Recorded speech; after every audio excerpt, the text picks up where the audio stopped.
Chapter 166. Elksun presided over the construction of the flame mushroom processing workshop and cooked the eagle every day. Glanny devoted himself to the production of the calm pearl. Gort and other officials presided over the autumn harvest of Flower Town. The town civilians also joined the harvest team, harvesting wheat, barley, naked wheat, leveling the wasteland, picking wild fruits, picking vegetables, and collecting tulip capsules. After autumn came a long winter of ice and snow, and all crops in Flower Town would stop growing. Master, this is the newly picked black nightshade today. Butler Carter brought over a plate of small black fruits. With the blessing of the black nightshade sprite worm, the output of the black nightshade field soared, and a plate of fruit could be harvested every day. This thing tasted really good, but it was uncomfortable to eat too much of it. List only tasted it occasionally and gave the rest to his subordinates. Since the outbreak of the thorn sprite worm, the black nightshade sprite worm has become the most useless sprite worm. The black nightshade sprite worm has a low output and cannot be sold in bulk. It can only be used as a flavoring modifier. However, with the example of the thorn sprite worm, List will not underestimate the black nightshade sprite worm. Who knows if one day, the black nightshade sprite worm will have a big outbreak, triggering a series of tasks and evolving into a black nightshade sprite. You try it too. Thank you, Master. After eating a few black nightshade fruits, List asked, "It's almost October, and winter will come in 2 months. Have you started preparing the food stockpiled in the warehouse?" "I have entrusted Captain Harpagon and Captain Sherlock to be ready to purchase newly harvested wheat at any time. Wheat alone is not enough. Corn, beans, salt, sugar, and so on should be purchased. Even in winter, I don't want the castle's food conditions to decline." List didn't want to be wronged. "I will inform Advisor Gort to build a warehouse near the castle to store winter supplies." Suddenly, he thought of something. "By the way, remember to remind me to ask someone to build an ice house in Flower Town." "Yes, Master. Making ice with saltpeter is indeed very convenient, and it can be recycled. However, it was a pity that it would be consumed in the process of using it. Currently, out of the 300 kilograms of saltpeter powder, only 260 kilograms were left. A total of 40 to 50 kilograms had been consumed. In another year and a half, there would be no way to make ice. A new saltpeter mine could not be found even if one wanted to. Therefore, in the end, it was still necessary to dig a large ice cellar and store the ice in winter for use in the coming year. Warehouse, ice house, falcon house, kennel, dog prison, stupid woman, apple table, stable, clamshell. List found that the castle, which was supposed to be independent on the hillside and surrounded by green grass, was almost surrounded by all kinds of illegal buildings. No, the warehouse and the ice house have to be built far away. The dog kennel will be moved to the castle's main entrance. The falcon platform can be moved to the top platform of the castle and build a third floor in the form of a loft. The apple table, the apple tree, and the giant clamshell can be considered the scenery, but the stables have to be moved a little further. The reason why there was an empty space around the castle. It was to set up a circle of safety where one could not hide and prevent assassins from sneaking in. Not only do we have to remove the illegal buildings, but we also have to plant a circle of hedges and dig a moat. If financial and material resources permit, we also have to strengthen the castle walls, especially the main entrance. It is best to build a bridge-type gate. The castle relied on the terrain. The gate could be built in a very high position and then connected to the outside with a bridge. People could walk directly under the bridge. This made it difficult for the attacker to have a large number of night charge at the same time, thus ensuring that the castle would not be taken in a short time. Winning time for friendly support. Speaking of which, Flower Town was unlikely to be attacked. After all, List was the Count's son and the Tulip family's bloodline was the flag on this island. But in case of pirates, in case the pirates had to attack, a well-fortified castle could save lives. If I want to carefully complete the castle, I need a lot of money. I am indeed very rich, with tens of millions of fixed assets. But the liquidity, even with the support of the seafood business, is still not enough to make ends meet. It's a headache. A castle that could have its own name. At the very least, It had to be able to support the independent living conditions of the castle, with sufficient food, solid defenses, and a water source. The tulip castle built on a cliff had a fountain. Even if it was besieged by troops and horses, it could persist for at least half a year or even a year. In this regard, Flower Town's castle was very deficient. Without a water source, it had to be fetched from the town's well. Should I look for an opportunity to sell some mithril, crystals, and jades? Let's talk about it after exchanging them for several thousand gold coins.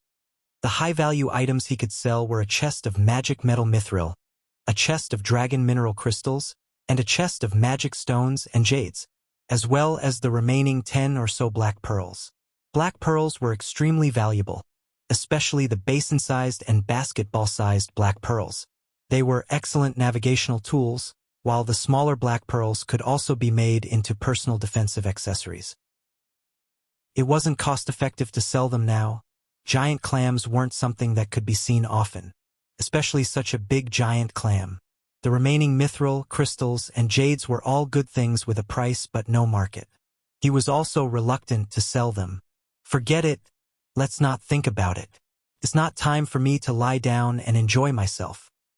I still have to fight. The more he thought about it, the more excited he became. He couldn't stay in the castle. He simply took the knight and Dosen, who was getting stronger and stronger. He wandered around. He went to the dog prison to see the pregnant stupid woman and let Dosen get intimate with her. He went to the dairy farm to see the 3 pregnant cows and touched their bellies to see the calves that were likely to be dragon cows. He went to the fruit-stealing monkey training ground in the oyster settlement to see the very obedient fruit-stealing monkeys climbing trees to pick fragrant coconuts, and the 3 female monkeys with bulging bellies. He went to the wheat settlement to see the 12 big fat pigs in the pig farm. In winter, these big fat pigs can be slaughtered for meat. There was also the growth of each sprite worm stalk. The day was over. He turned around again. 3 days passed in a trance. There was no news of finding new varieties of thorns for the time being. List had been training Blessed Curls with Elksun. Blessed Curls, who had not eaten or drunk for 3 days, had a hoarse voice and could not sleep. His eyes were red. After seeing List, his cries were particularly tragic. JG. GAG. The handsome appearance had already disappeared, and only a large fat bird with messy feathers remained. After calling for a long time, List did not feed it any food. Blessed Curls seemed to be exhausted and fell from the platform. List was just about to go up and help it up. Elksun stopped him. Baron List, now is a good time to defeat Blessed Curls. Don't interrupt it or it will take more time. Hasn't it been subdued yet? No, it hasn't bowed its head, so it's not subdued. Well, you continue to train the eagle. List shook his head, glanced at Blessed Curls, who got up from the ground, and turned to go out. Even after walking for a long distance, he could still hear Blessed Curls' blood-curdling screams. Chapter 167. At the end of October, the weather turned cold. The atmosphere in the castle was getting more and more depressing, mainly because the mood of the owner, List, was getting worse and worse. The flower town was thriving. More than 400 new serfs quickly integrated into the flower town. The autumn harvest harvested a lot of food every day, filling the warehouse. In such an atmosphere, he should be happy. However, the news from the flower caravan made him very uneasy. His tone was slightly gloomy. Harpagon, the flower caravan, covers so many small towns in the seafood business and has established a huge information network. Yet, you can't even find a different type of thorn? Harpagon knelt on the ground, frightened. The angry words of an elite Earth Knight and the extremely dissatisfied attitude of a territorial ruler put him under a lot of pressure. Sir Lord, I'm sorry, Harpagon has let you down. I have let everyone in the caravan announce to the public that if you can provide a new variety of thorns, you will get a high reward. However, the thorns sent are all ordinary varieties. There is no variety that meets your requirements. Have you searched all the areas covered by the flower caravan? Birch City, Elm City, Snake Spear City, Gravel City, and the surrounding towns have all been searched. If you want to continue your search, you will have to go to the villages under the towns. Then go to the villages one by one and ask them one by one. List's temper was not directed at Harpagon, but in any case, he was very annoyed. You can directly withhold 1/10 of the flower caravan's funds for the cost of searching for new varieties of thorns. Harpagon replied cautiously, "Yes, Sir Lord, Harpagon will search carefully." He got the opportunity to be promoted to the captain of the flower caravan after Grandet was promoted. He didn't want to be dismissed by List for his incompetence and be sent back to the fields. "Go and do your work." List waved his hand and let Harpagon leave. Then he sat in a chair and rubbed his temples with his hands. Not only did the flower caravan not find anything, but the thorns caravan was also empty-handed. He thought that the caravans all over the Coral Island would be able to find new thorns by casually asking around. Who would have thought that they would not be able to find it? The caravan has offered a lot of rewards for finding a new variety of thorns. The civilians who get the news will definitely go crazy looking for it. There have been no results for several days, indicating that there is a great possibility that there is no new variety of thorns on Coral Island. Now we can only wait for news from Marcus. He asked the caravan and Marcus to split up and search. It was to find more species of thorns to increase the probability of the thorn sprite worm's breakthrough. The more pheromones collected, the greater the possibility of evolution. If there's no good news about Marcus, where should I look? There were none on the Coral Island, so he could only look for them on the other islands. As a minor aristocrat, his social circle was basically on the Coral Island. Counts were aristocrats directly enfeoffed by the Grand Duke. Most of the surrounding islands were marquises and their followers. Their relationship with the Coral Island was not very harmonious. It was a taboo for the followers of different lords to casually interact with each other. However, there was one island that he could enter and leave at will, the Red Crab Island. List was a legitimate descendant of the Taro family. His mother was the daughter of Merlin Longtaro, the lord of the Red Crab Island, one of the 7 great marquises of the Grand Duchy, and the master of the Longtaro Castle. When he first visited Marquis Merlin, he was recruited by the sparsely populated Taro family. If I ask Grandpa Merlin, no, I only need to ask Cousin Meopal for help, then I should be able to complete the task. The huge Red Crab Island was equivalent to a province in China. How could he not find a few different varieties of thorns? Perhaps there were many different varieties of thorns in the hedges of the Longtaro Castle. Thinking of this, the irritation in his heart subsided a little.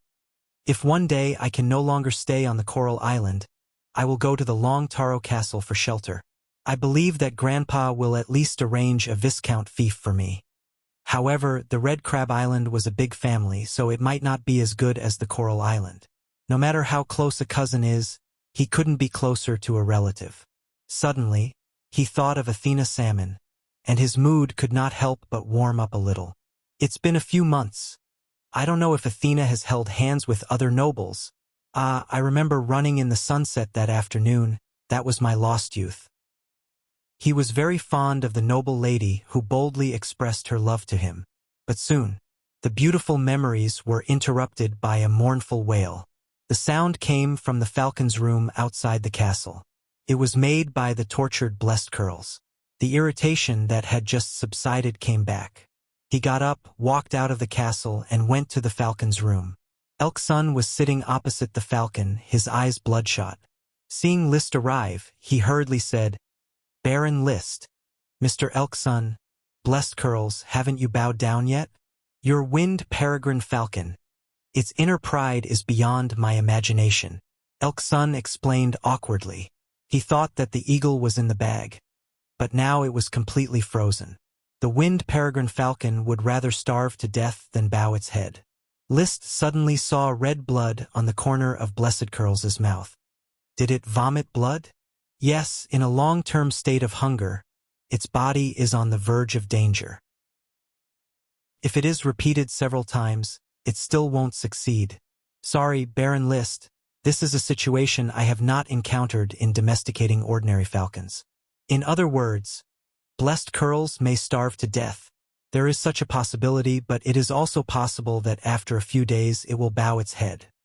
After all, World of Warcraft is just a beast. They will succumb to the threat of death. At that time, after a few more training, it will be your qualified pet. Squeak! Blessed Curls, who was vomiting blood on the falcon platform, let out a shrill scream. But its eyes did not show the slightest sign of surrender. It was still stubborn. List looked over, as if he could see through those eyes, disdain for fate. Fate. It was probably the aftereffects of the smoke dragon. Recently, he often associated everything with fate. He always wanted to understand the cause and effect of fate. Fortunately, the materialistic values ingrained in him since childhood were still on the defensive. I don't think Blessed Curls will surrender to anyone. List shook his head. The winged peregrine falcon was not a caged bird. He could see from an early age that Blessed Curls yearned for the sky. Mr. Elk-son, the training ends here. I need you to spend more time on the flame mushroom magic potion. What? Elk-son was stunned. Baron List, if you give up now, all the previous efforts will be in vain, and as it grows up, there will be no second chance. Don't worry, I will pay you according to the work you have done. List decided to be capricious for once, leaving the beautiful picture to his imagination. He said, untying the rope on Blessed Curls on the platform. He personally brought meat and water to feed Blessed Curls. Blessed Curls was a world of Warcraft, and its resilience was very strong. In just half a day, it had recovered a lot of vitality. Fly, Blessed Curls. Opening the door of the falcon room, List pushed Blessed Curls. Blessed Curls was obviously not used to the current situation. It turned to look at List, its eyes flashing with confusion. But after a moment of hesitation, it finally flapped its wings and jumped off the platform. Wings fluttered and flew. Snap! Fell down. But it quickly fumbled with the instinct to fly. For the last time, it kicked off from the ground, flapped its wings, shook off 2 feathers, and successfully flew into the sky. Squeak! Chapter 168. Master. Blessed Curls flew away. I know. You must be in a very bad mood right now. Of course, these damn World of Warcraft, the next time I catch them, I'll stew them directly. List complained. I fed it and let it go free, but after so long it still didn't mature and flew away. It can be seen that there is no difference between World of Warcraft and beasts. Woof woof. Dosen protested in the kennel. List vented his dissatisfaction with Blessed Curls and turned around. There was no longer any angry expression on his face. Mr. Carter, the Thorns caravan hasn't bought the female wolfhound yet? I heard from Sherlock that we need to contact the flower caravan. There is no suitable female wolfhound for Dosen's size in North Valley City. Carter chose his words carefully. As soon as possible, or else Dosen will be suffocated sooner or later. I found that there is something wrong with the way he looks at the horses recently. Well, in order not to let Dosen suffocate, List could only train it hard. Dosen, rockthorns. Poochie. A thick rockthorn pierced the ground. Dosen, multiple rockthorns. Poochie, Poochie, Poochie, Poochie. A large group of thick rockthorns pierced the ground. Dosen is really good at World of Warcraft. Baron List, Dosen should be an intermediate World of Warcraft. Elk-son, who had just taken a nap, came from a distance and looked at Dosen, his eyes shining. What a beautiful big guy. King of Thorns Ridge is not enough to describe it. He already knew that Dosen had eaten the bloodline fruit. List touched Dosen's big head. In intermediate World of Warcraft, it should be a very weak one, especially since it can only release rockthorns. Multiple rockthorns is barely a new spell, but after all, it's just a superposition of rockthorns. The essence has not changed. Dosen turned around and licked List's hand. His hands were instantly covered in saliva. The valet quickly took out a handkerchief and handed it to List to wipe his hands. Elk-son laughed. It is not an adult World of Warcraft, and its understanding of magic is not very good. Even for us mages, it takes a long time to master a kind of magic, let alone World of Warcraft. As it grows older, it will automatically comprehend the power bestowed by its bloodline and guide it to release new magic. I hope so. List was not at a loss. At least now, Dosen has no natural enemies on the Coral Island. From now on, I will train it to adapt to the battlefield and help me gain glory. You will obtain countless dazzling honors just like the Count. List smiled faintly. I think so too. This was not boasting. This was called confidence. Nobles must have a thirst for glory and self-confidence. Humility will only be considered timid or unmotivated. No matter what List thinks in private on the surface, he must pretend to be ready to go to the battlefield at any time and make a career. Only in this way can his subordinates follow him. Life is like a drama, it all depends on acting skills. As an experienced adult soul, coupled with the aristocratic education his predecessor received from childhood, he was undoubtedly proficient in acting. After performing, he asked, "Mr. Elkson, how is the production of the flame mushroom magic potion going? The reagent is being prepared, and I believe it will soon enter the production phase.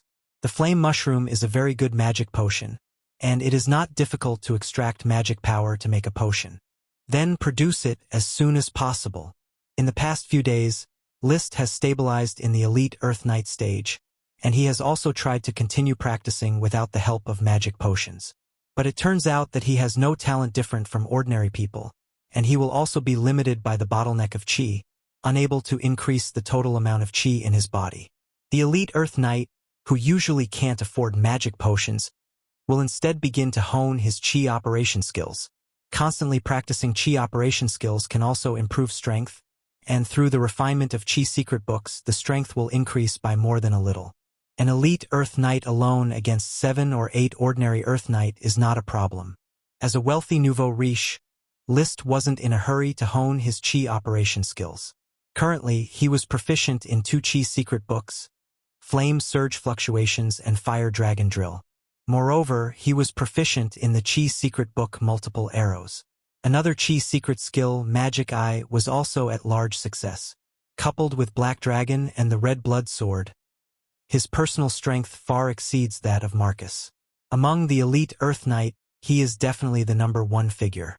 If you count Dosen, you may be able to deal with the Count. Should be possible. He has not seen the Sky Knight go all out, nor has he seen the power of the Sky Knight when charging on the battlefield, so he can only make an estimate. After all, the stronger ones in low-level World of Warcraft are said to be able to deal with the Sky Knight. Dosen is already at mid-level World of Warcraft, and with his violent Rockthorn's magic, he can make the Count suffer. Coupled with List's cheering, "No, the battle command, it should be possible to deal with the Count." The development of the territory is on the right track. There is no need for List to do anything deliberately. So, most of the time, he is looking for things to do. The young body of a 16-year-old is full of energy, and he can only find something to do by himself. He decided to inspect the progress of the production of the Com Pearl. In the new house in Wheat Town, Glanny took the magic apprentices and lived an almost invisible life, even eating in the studio. At this point, List must admit that Glanny is more dedicated than Elkson. They are both mages, but the two seem to be polar opposites. One is arrogant and paranoid, the other is humorous. Elkson is more sociable, while Glanny concentrates on his work. On the other hand, Glanny seems to be more knowledgeable. If it was a young native lord, I am afraid that Elkson's humor would be far better than Glanny's dullness. But List appreciates Elkson's demeanor, but he knows how to analyze rationally. Elkson's eagle training method is very detailed, but other aspects are very vague. Especially in terms of professional knowledge, he is far less solid than Glanny. "Lord Baron, the teacher is busy. He asked you not to disturb him." Charlie, the magic apprentice, said carefully, for fear that the teacher's temper would anger List. Putting away his thoughts, List said, "I'm just going in to visit. I won't disturb your teacher. Take me in." Well, please keep your voice down. The teacher's work needs quiet, and he hates people disturbing his thoughts. At times like this, I have been scolded by him. They entered the inner workroom of the room. The light of the crystal lamp illuminates the workbench. Glanny has his own crystal lamp, designed like a desk lamp, which is an excellent idea. There are a lot of materials and tools on the table. There are also many stoves on the side, on which large and small pots and basins are boiling, containing various colored liquids. The strange smell is mixed, and after smelling it, it is unspeakably uncomfortable. Glanny leaned over the table, using a small carving knife to constantly carve runes on basketball-sized black pearls. His brown hair was messy like a chicken's nest, and he didn't know what was dyed on it, but it was colorful. His magic cloak was also dyed into a camouflage uniform, and his whole person had a sudden aura of an evil scientist, completely immersed. Chapter 169. He watched quietly for a moment. List didn't say a word and left Glanny's studio. He didn't understand what Glanny was doing. Take good care of your teacher and pay special attention to the bottles and cans cooking on the stove. Don't let them explode. Safety is far more important than work. Before leaving, he specifically told Charlie. He was really afraid that Glanny would suddenly make an explosion. 9 out of 10 magic research accidents were explosions in the form of various types, including but not limited to all kinds of violent magic that went off the rails. Why were there so few magicians in the world? Part of the reason was that magicians were secretive and did not have a large number of apprentices. Another part of the reason was that they died in various magic experiments and explorations. No matter how much a knight tormented his chi, he would at most kill or maim himself. If a magician had an explosion accident, his teacher and apprentices might die. It was not a pity for a magician to be killed. His sea-calming divine pearl had been destroyed, which was a heavy loss. This calm pearl would be allocated to the flowers.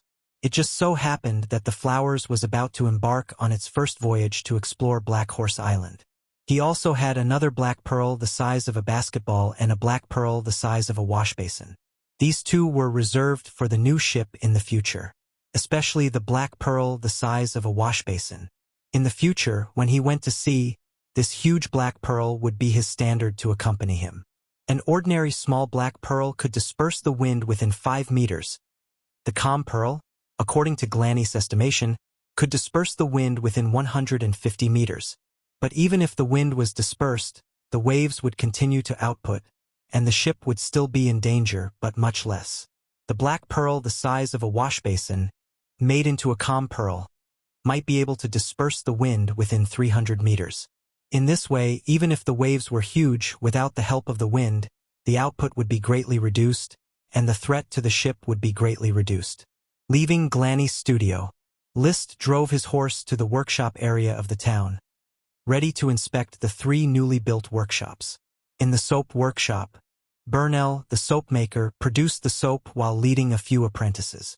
The apprenticeship system was enforced by List to prohibit serfs from keeping their craft to themselves. At the same time, a qualified apprentice would receive a certain reward from the castle. With the introduction of this system, the craftsmen, workers, and apprentices were obviously more serious. Previously, he had purchased the smithy of the old blacksmith in the town. He had given the old blacksmith a few gold coins that he would never be able to earn in his entire life, hoping that the other party would be able to groom a batch of qualified blacksmith apprentices. In the end, after forging a few thousand caddies of iron, not a single apprentice managed to learn the craft of blacksmithing. This made List very angry. Blacksmiths were free people. In essence, they only needed to pay taxes and were not restricted by the Lord. However, List still found an opportunity to teach him a lesson. The taste of meat fried with a leather whip had left a deep impression on him. Now, the old blacksmith obediently taught his apprentice, wanting nothing more than to teach him. Therefore, there must be carrots and there must also be sticks. Only the carrot and the stick could carry out the Lord's will. The production of the soap is stable. The soap is limited by the pig pancreas, plus the waste in the experimental formula process, so the production is not much. Burnell reported his work progress to the visiting List. Continue to research. The current soap is almost as comfortable as perfumed soap. Perfumed soap was made from the pods of the acacia tree mixed with flowers.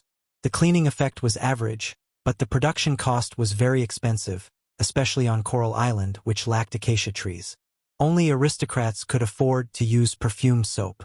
Soap, pancreas, was made from a mixture of plant ash and pig pancreas. The pancreas of other animals may also be effective. The production cost was relatively low and the cleaning effect was also very good. However, it seemed that the level of soap developed by Burnell still needed to be improved. Therefore, the current soap workshop was still producing at a loss, and the production capacity was only provided to the castle and some officials and their families. At this time, Burnell suddenly said, "Sir Lord, when I was studying the soap formula, I had an idea. I wanted to mix soap and soap to see if I could make a better soap. So I tried it and found that the soap formed quickly and was very smooth, but I don't know if this is the soap you want." A soap mixed with soap? Liszt felt that this idea was a bit wonderful. "Is that so? Let me have a look at the mixed soap and bring me a basin of water." "Yes, Sir Lord." Burnell quickly dispatched an apprentice to bring out a plate of light pink mixed soap. The soap was kneaded into a flat oval shape, a total of 3 pieces, and looked a bit rough. Another apprentice came over with a basin of water. Liszt dipped his hand in the water, then applied the mixed soap and rubbed it. Suddenly, a lot of foam appeared. The mixed soap in his hand was very smooth, and its decontamination ability felt very good. Especially after washing, his hand felt very clean and had a faint fragrance. Although this was not a soap he had seen, the effect was close to what he remembered. "What is the cost of making it, and what is the ratio of soap to soap?" Liszt asked. "Probably 1 piece of soap can be mixed with 3 soaps to make 4 mixed soaps. But I think it may be more economical to grind the pods of the acacia tree directly into soap powder. About 1 mixed soap can reduce the cost to 40 copper coins. The cost of the soap is 1 silver coin, right? It's more than a silver coin. The soap powder I bought is too expensive. The cheapest soap cost 2 silver coins each, which was 200 copper coins. The soap powder cost 1 silver coin, and the total cost was at least 110 copper coins. If the cost of the mixed soap was reduced to 40 copper coins, it could be sold at the price of 2 silver coins, which would beat the soap on the market, even if the soap powder was not used. Buying the soap directly and making it into a mixed soap, raising the cost to 1 silver coin, was still profitable. Burnell, you did a good job. The mixed soap is better than I thought. In the future, you can slowly study the soap. The workshop will immediately start making the mixed soap. I have to give it a nice name. Do you have any suggestions? Liszt was full of confidence in the mixed soap. The feel and the decontamination effect during washing were a grade higher than that of the soap. If a picky person like him thought it was good, the other nobles would definitely slap the table and applaud. The nobles were very willing to spend money on items that improved the quality of life. "Sir Lord, under your guidance, I was able to develop the mixed soap. You should give it a name," Burnell said respectfully. As people get older, they gradually become artistic in their speech. Liszt was very satisfied with Burnell's reaction. "Then let's call it flower soap. I will make it a specialty of Flower Town. Burnell, and the apprentices around you, be sure to keep the formula of the flower soap strictly confidential." "Please rest assured, Sir Lord. Do a good job. I have rewards for any invention that can bring benefits. Although the soap has not been developed, the flower soap is barely qualified. Burnell, reward you with 10 silver coins and your apprentices with 20 copper coins each." "Thank you, Sir Lord." Burnell took the apprentices and thanked him. Liszt was also very happy. The flower soap could not bring as much revenue as the seafood business, but it was still very sure that it could squeeze out the current soap market and even sell to the outer islands.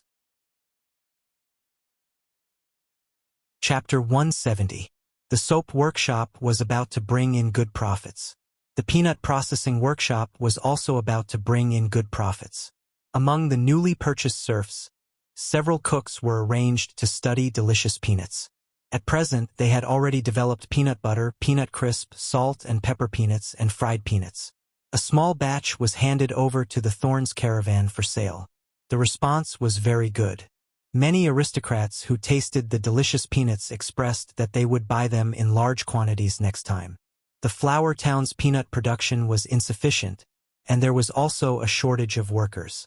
The head of the peanut processing workshop, the cook Lucas, had already entrusted the Thorns caravan to purchase peeled peanuts from the North Valley City. "Well done." Liszt only gave a verbal praise and then left. The peanut processing workshop was his idea. These people were just executors and had no creativity. He liked to use gold coins, silver coins and copper coins to encourage creativity, discovery, and role models, rather than encouraging hard work, because the serfs were supposed to work hard in the first place. The last stop was the distillery. Frank distillers brewed fruit wine, Berdang brewed rice wine, and Huntella brewed beer. They were all making the best use of their time to brew wine as soon as possible to earn income for the distillery. However, no one in the distillery knew how to brew liquor, and similarly, no one knew how to brew wine. There was no difference between ordinary wine and fruit wine. However, fine wine required high craftsmanship, and the selection of grapes was very meticulous. Dry, semi-dry, sweet, and semi-sweet varieties of wine had different techniques. On the Coral Island, only Tulip Castle had mastered the technique of brewing sweet wine. Crescent wine, sweet and cold, was famous in the Grand Duchy. The red wine from the Razy Manor cellar that Liszt had drunk in the Longtaro Castle was the best among dry wines.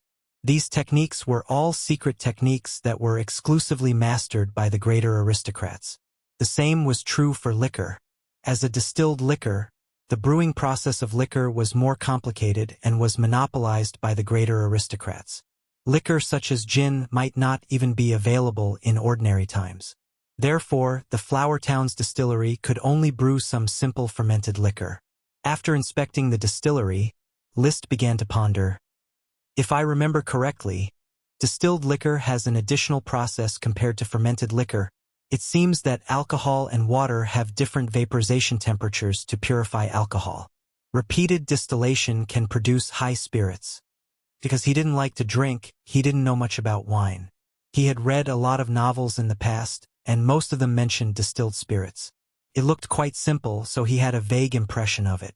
Perhaps I can let the winery study distillation technology. Maybe we can brew liquor and increase the specialty of Flower Town. Rice wine is made from fermented grains. Liquor was essentially brewed from grains. Liszt thought that if he further distilled the rice wine, would he be able to obtain white wine? So he called the 3 brewers over. I'll give you a mission. Remember, this mission is highly confidential. If anyone leaks it, their entire family will be whipped to death. The 3 brewers tensed up and replied, "We swear to keep the mission a secret." Very well, I got a formula. It is said that liquor is obtained through the distillation of rice wine. By heating the rice wine, turning it into steam, and then introducing the steam into other places to cool it down and turn it into water, the water in the rice wine can be removed. In the end, what is left is liquor. You should explore a few more times and strive to brew Flower Town's liquor. The 3 winemakers were confused by his words. But he still simply replied, "Please rest assured, Sir Lord. We will brew the liquor as soon as possible." The task was assigned.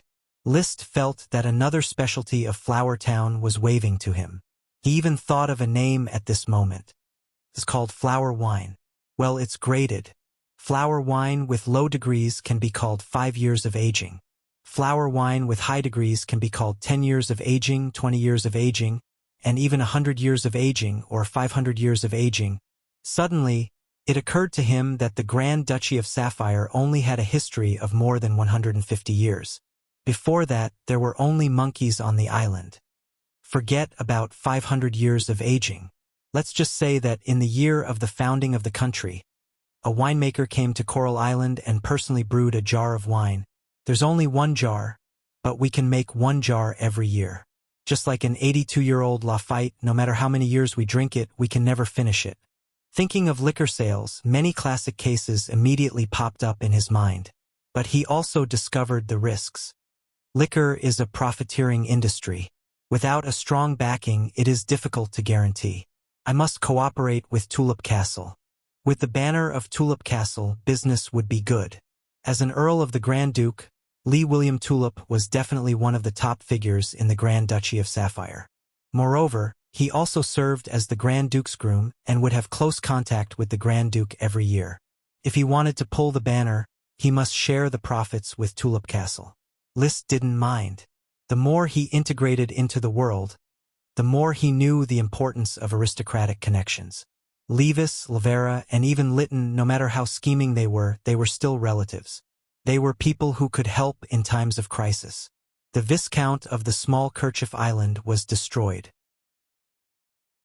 The Viscount of the big Kerchief Island, which had been separated, was still running around, investigating and urging the Grand Duke to find the murderer. Liszt certainly hoped that the tulip family could grow and become a towering tree that could shelter them from the wind and rain. Black Dragon walked steadily, with almost no rise and fall. Liszt was able to think very well on horseback. His thoughts jumped around, and then he thought of the distribution of profits. Then he thought of another idea. Speaking of monkeys, maybe I can promote the monkey wine? The existence of the monkey wine was not important. What was important was the gimmick.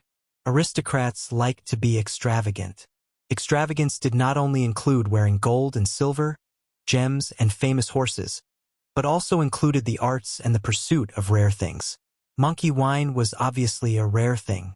However, aristocrats with deep foundations are too few. They are all nouveau riche who have been rich for 3 or 4 generations. Including the tulip family, they have only made their fortune in recent generations. They might not necessarily have much interest in things like monkey wine. They should be more interested in gems and gold coins. In any case, when selling the fruit wine, he could first hype it up. Subsequently, Liszt inspected several other shops and workshops. At present, in the flower town, there were only 3 shops in the commercial district: a bakery, a grocery store, and a barber shop. In the workshop district, there were only a blacksmith shop, a leathersmith shop, a locksmith shop, and a tailor shop, as well as the newly built winemaking workshop, soap workshop, and peanut processing workshop. Many of the wooden houses that had been built were empty. If it were not for the many serfs paving roads, building houses, and planting grass, the flower town would look like a ghost village. 476 serfs joined and were assigned to the various settlements to farm. They did not cause much of a stir. Most of the more than 100 craftsmen who had high hopes were workers who did not have the ability to support a shop or workshop independently. For the time being, they could only follow along in farming and waste their skills. In the short term, the commercial district can only be used as a trading market to receive occasional caravans. He looked at the empty houses and sighed with emotion. First, the workshop area has to be vigorously developed into a production and processing center. Only then can the development of the commercial district be driven. Liszt pointed to the commercial district. He wanted to gesture how to build here and how to build here, but when he turned his head, he saw only the serving man Thomas and a few retainer knight following behind him. They were all vulgar people. For a moment, his ambition to achieve great things was stifled. Chapter 171. Secretary. Liszt was very disappointed. He did not have a secretary. There was no way to realize the shameless and impatient life of the rich and powerful, where the secretary would do whatever she wanted, and the secretary would do whatever she wanted when she had nothing to do. In fact, he did not even have a personal maid. The social system of monogamy was strictly enforced. Even if the aristocrats had lovers everywhere and illegitimate children, they still followed this system. This was not the official system. This was the custom of society. In order to ensure the continuation of monogamy, female aristocrats could only have a personal maid, and male aristocrats could only have a personal male servant. This was to prevent the destruction of monogamy in the name of a personal servant. He had investigated the formation of this custom and finally speculated that it probably originated from the queen system of the Moon Empire. This long-disappeared empire was like the ancient Roman Empire in Europe. Although the Roman Empire was destroyed by the barbarians, its cultural system deeply influenced the entire European continent. The same was true for the Moon Empire. As the strongest empire at that time, its cultural influence still existed. At present, most countries had more or less absorbed the language of the moon, including the hierarchy of knight, the relationship between lord and vassal, all originated from the Moon Empire. The queen system was also preserved. In many countries, there were once women who were kings. The Grand Duchy of Sapphire did not have a queen, but the monogamy system was inherited. The Moon Empire, I wonder what the situation is like. As the lord of a small town, Liszt had more leisure time.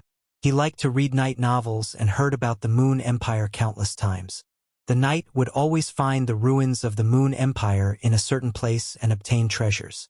They would immediately become powerful and fight against the heavens and the earth. Because there was no habit of recording history, most of the information about the Moon Empire was passed down by word of mouth. This kind of information transmission was distorted as high as 99%. Therefore, the Moon Empire became a legendary empire, countless beautiful and incomparably prosperous. Just like the ancient Greece of the Europeans and the ancient kings of Confucius, all kinds of beautification and all kinds of embellishments replaced the truth and became the official history in people's minds. It's annoying not to have history books. I'm really afraid that I will read too many knight novels and take the nonsense as a messenger. Liszt shook his head. He did not want to think about these nonsense things anymore. Other than satisfying his curiosity, he studied history because he wanted to learn about politics and tactics through history. He wanted to talk about the general trend of the world, but he decided not to bother with the nonsense of history. He returned to the regret of not having a secretary. He felt that he had to speed up the training of a group of female retainer knights to be his personal bodyguards. Otherwise, there would be no atmosphere and passion when he gave speeches and gave pointers. After inspecting the town's buildings, Zhang Xian returned to the castle. He went straight to the study, took out a thick bast paper and a quill, and prepared to sort out his plans for the flower town. If the flower town is to be built into an economy that mainly focuses on the primary processing of agricultural products, then the current layout of the town will have to be replanned and the trade routes will have to be modified. Land transportation conditions are far inferior to sea transportation. Sailing directly from the sea to Coral City would save more transportation capacity. He first drew a rough map of the Coral Island. In the study of the Count in Tulip Castle, a map of the Coral Island was hung on the wall. The whole island was in the shape of a distorted 8. The northeast corner was the flower town. The narrow part in the middle of the 8 was the deep-water port. The Coral City was built next to the deep-water port. Limited by the terrain, it was impossible to travel in a straight line from the flower town to the Coral City. In the middle, one would have to pass through the North Valley City and the Yulin City in the shape of a Z, which would waste a lot of time. The geographical location of the flower town is remote. The wharf must be built quickly and the sea can be opened. Land transportation can be supplemented by building a checkpoint at the entrance to the Thorns Ridge. In this way, the flower town's main area will be divided into 3 parts: the wharf, the town, and the Thorns Ridge, which will respectively undertake trade and processing tasks. He wrote a few serpentines in the workshop area of the town. They were all workshops planned to be built: sugar workshop, spice workshop, textile workshop, leather workshop, paper workshop, tofu workshop, tulip workshop, as well as shoe shops, bone shops, and so on. At the wharf, he also wrote the planned workshops: brick factory, cement factory, pottery kiln factory, salt factory, glass workshop, and so on. Near the Thorns Ridge checkpoint, there were also planned workshops: carpentry workshop, slaughterhouse, horse market, and so on. Some of these workshops did not have enough craftsmen to support them, and some had technology to be developed. But in Liszt's vision, these should be achievable through hard work. But soon, he lost interest in writing again. Costo has reported that the flowers are ready to go to sea at any time. Now we only need to wait for Glanny to build the calm pearl, and then we can explore Black Horse Island. Once Black Horse Island was seized, his future strategy would focus on Black Horse Island. The importance of Flower Town would undoubtedly drop a lot, especially when he achieved military merits and turned Black Horse Island into his own fief. He would definitely hand it over to Flower Town. Just like the Tulip family gave up their original fief and moved to the Coral Island, taking root in the new territory. When I have enough financial and material resources to solve the technical problems of paper, cement, tofu, glass, and so on, I am afraid I will already be a Viscount of Black Horse Island. Thorn sprites could be born at any time. Once there were sprites, they could generate a steady stream of financial resources. It would not be difficult to arm a knight squad.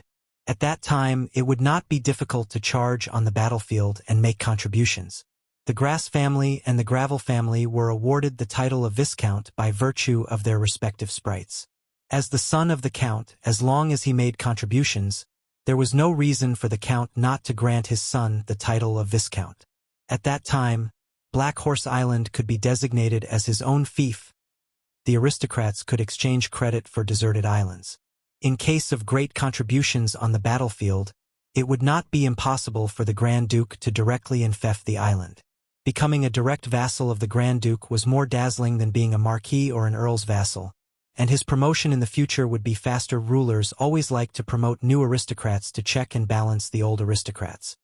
But once I become a vassal of the Grand Duke, I will have to be independent from the Tulip family. Will I be the Viscount of Black Horse Island? Listhorn? Of course, this possibility was relatively small. He was just a baron. How much contribution could he make to be valued by the Grand Duke?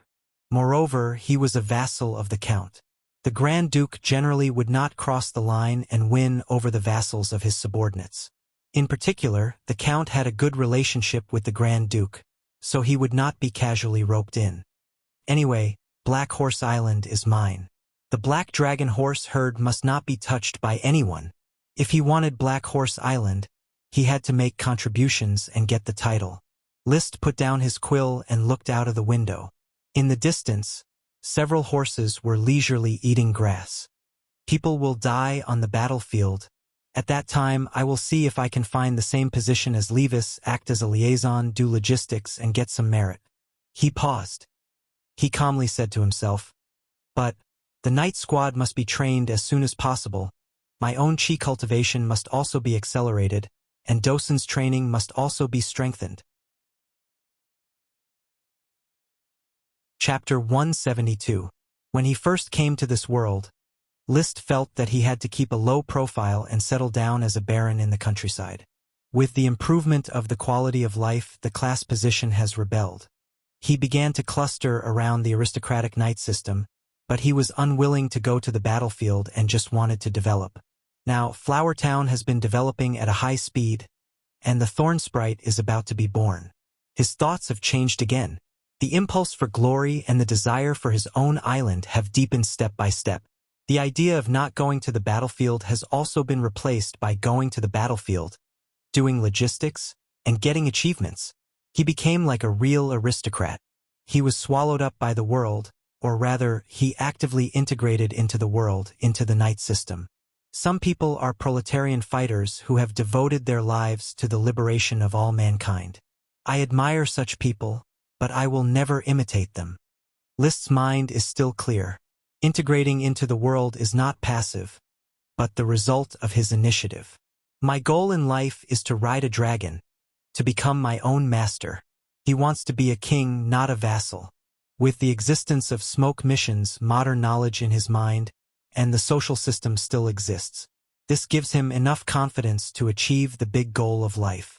Walking to the window, Blessed Curls, who liked to squawk on the windowsill, was no longer there. There was a flash of nostalgia in his eyes, but it was gone in an instant. Then he looked into the distance. Just as Blessed Curls does not want to be a pet, he does not want to be a servant, even to the king. He can accept being corrupted by aristocratic life, but he does not allow his knees to kneel to anyone except his parents. The road is tortuous, but the future is bright. First, set a small goal for myself, to find a secretary, to become a viscount. The knight system of this world has a medieval style, the core of which revolves around lords, vassals, and land. Although social customs, cultural production, and the European Middle Ages on Earth, there is a huge gap. Productivity revolves around dragons and sprites, which is also different from Earth's productivity. But in essence, it is a form of feudal serfdom in the European Middle Ages. It was an economic system established by feudal lords in their territories to exploit and enslave serfs, and it was a very cruel exploitation. Serfs and free people had almost no means of production, because the real means of production were dragons and elves, but both of them were firmly monopolized by the nobles. This kind of system was very exploitative. However, compared to the Dark Middle Ages established by the barbarians on the corpse of the Roman Empire and the serfdom of Western Tibet with the legend of Sister Drum, the feudal serfdom of this world was much milder. At least the serfs and commoners still had a way to rise. Combat aura was like the ancient imperial examinations in China. Most people couldn't afford to take the imperial examinations, but there were always a few commoners who could change their fate by taking the imperial examinations. Most people in this world didn't have enough to eat and didn't have the extra nutrients to train in combat aura. However, there would always be lords who would choose commoners with good physical qualities to train. With battle aura and several generations of accumulation, it was not difficult to cultivate an Earth Knight. After a few more generations of hard work and more opportunities, they would be able to fight for the position of nobility. The Tulip family followed this path of prosperity. Judging from their surnames, the ancestors with the surname tile were probably either freemen or serfs. In any case, they had nothing to do with nobles. His great-great-grandfather was born with divine strength. He was selected by the aristocracy and trained as a retainer knight, serving the newly founded Sapphire family. After several meritorious deeds in several wars, he was conferred the title of Lord Knight, which allowed him to enter the aristocratic class. Since then, there were several more generations of hard work. In the generation of his great-grandfather, he became a baron. In the generation of his great-grandfather, he became a viscount, and finally, in the generation of Lee William, he became a count of the Sapphire Grand Duke. The surname was also changed to the noble Tulip. However, it is said that it depends on the accumulation of generations, but in essence, it still depends on mutation. The so-called rich rely on technology, the poor rely on mutation. The mysterious existence of battle aura needs the accumulation of nutrients.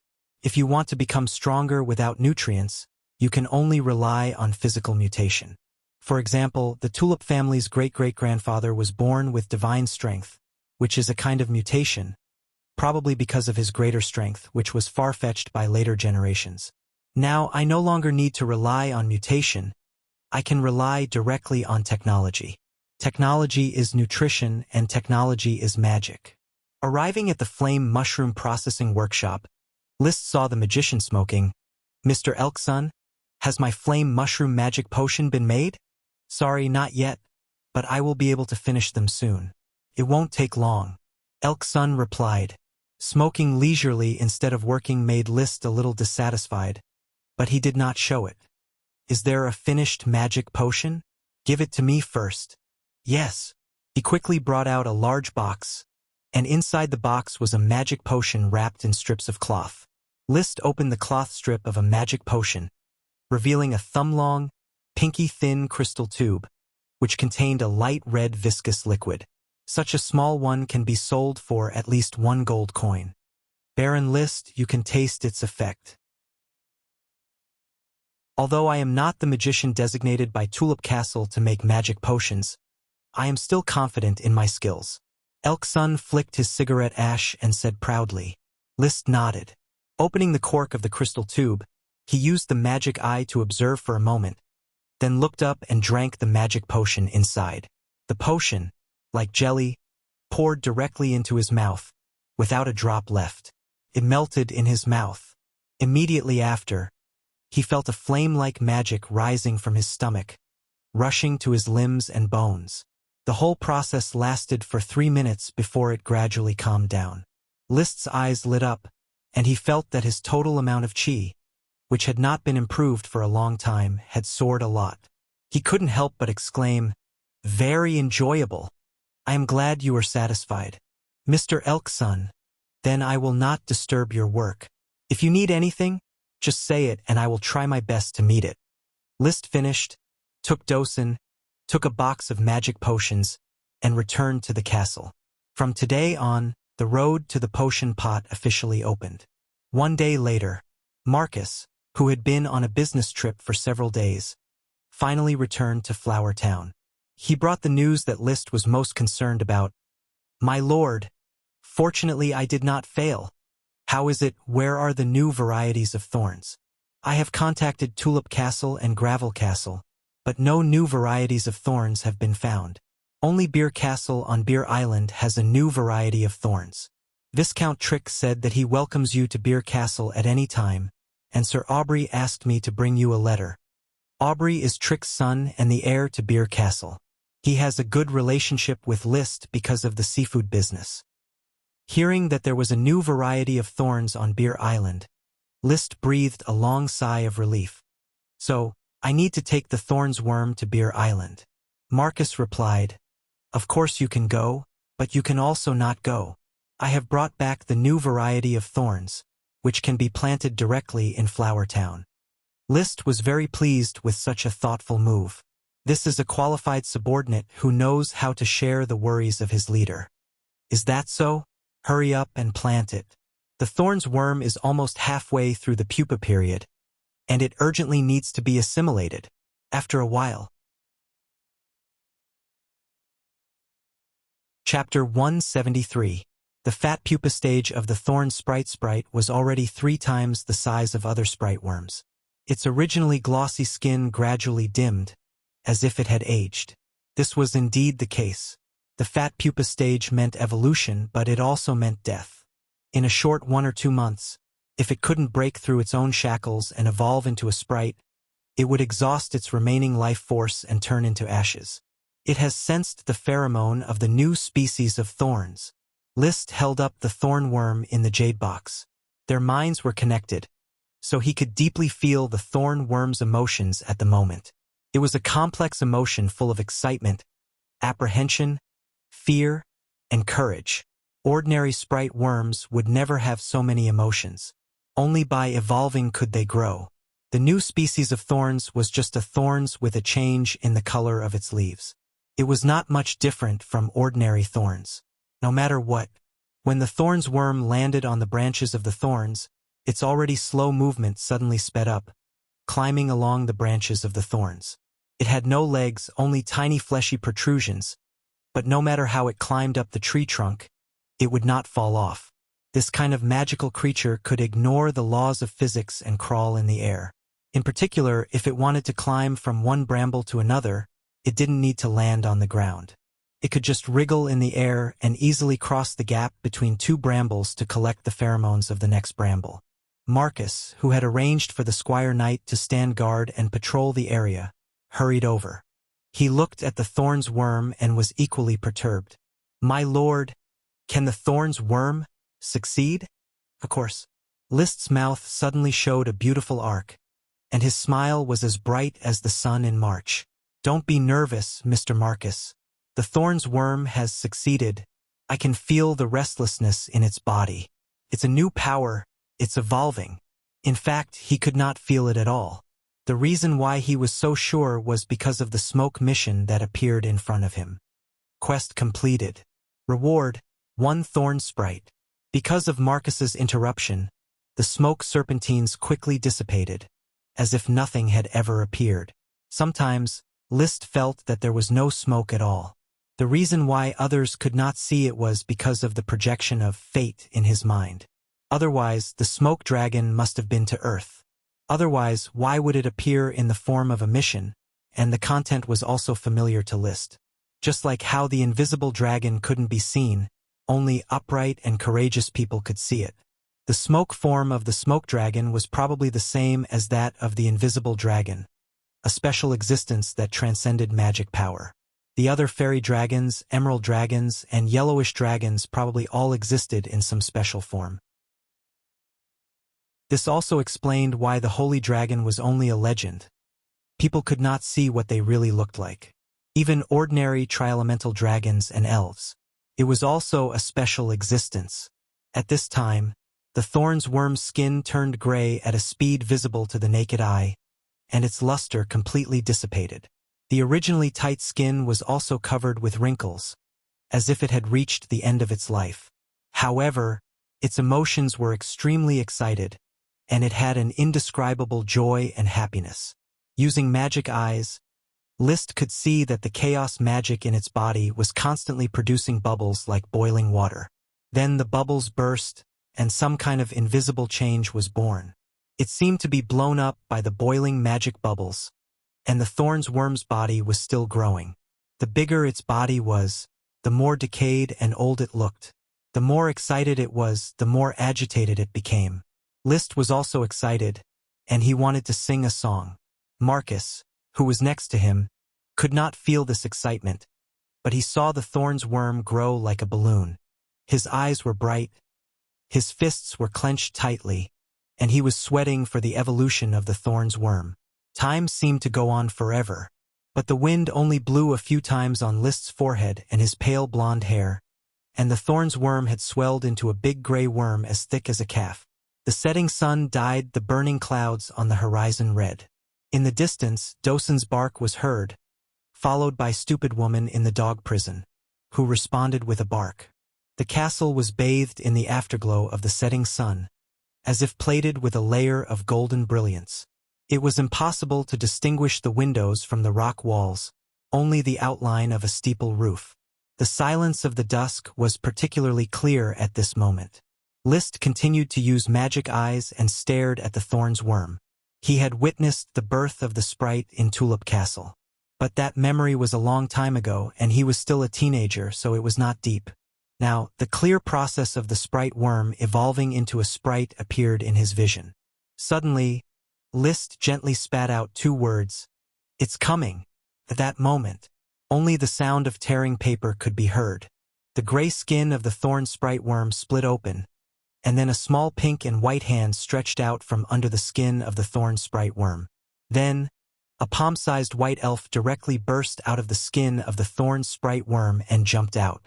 In the blink of an eye, the white sprite spread its translucent wings and flew into the air. "Wow!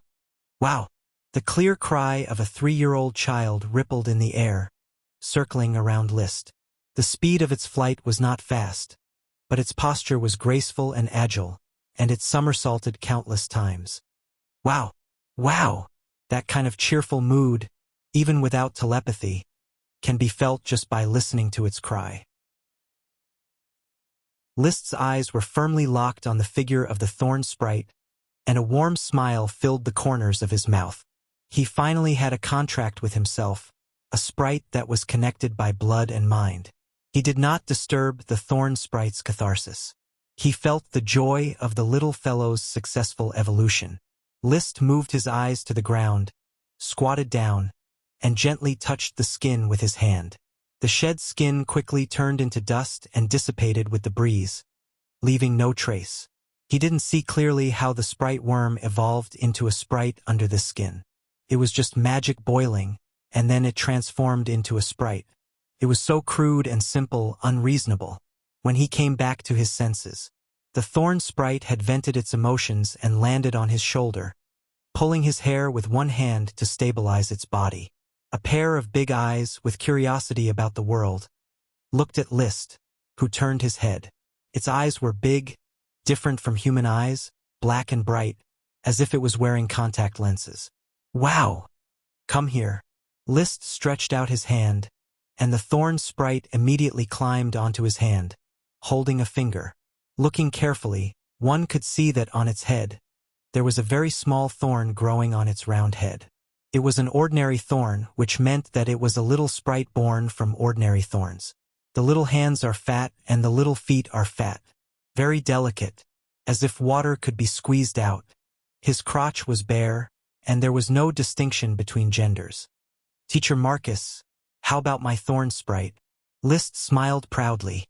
Marcus sincerely praised, "Beautiful." Chapter 174. The importance of sprites is self-evident. Even in Tulip Castle, harvesting a sprite is a festival worth celebrating. Therefore, after the birth of the thorn sprite, List quickly summoned Gort and other officials. The meeting was held in the castle. Wow! Wow! Wow! The thorn sprite flying around in the living room undoubtedly attracted everyone's attention.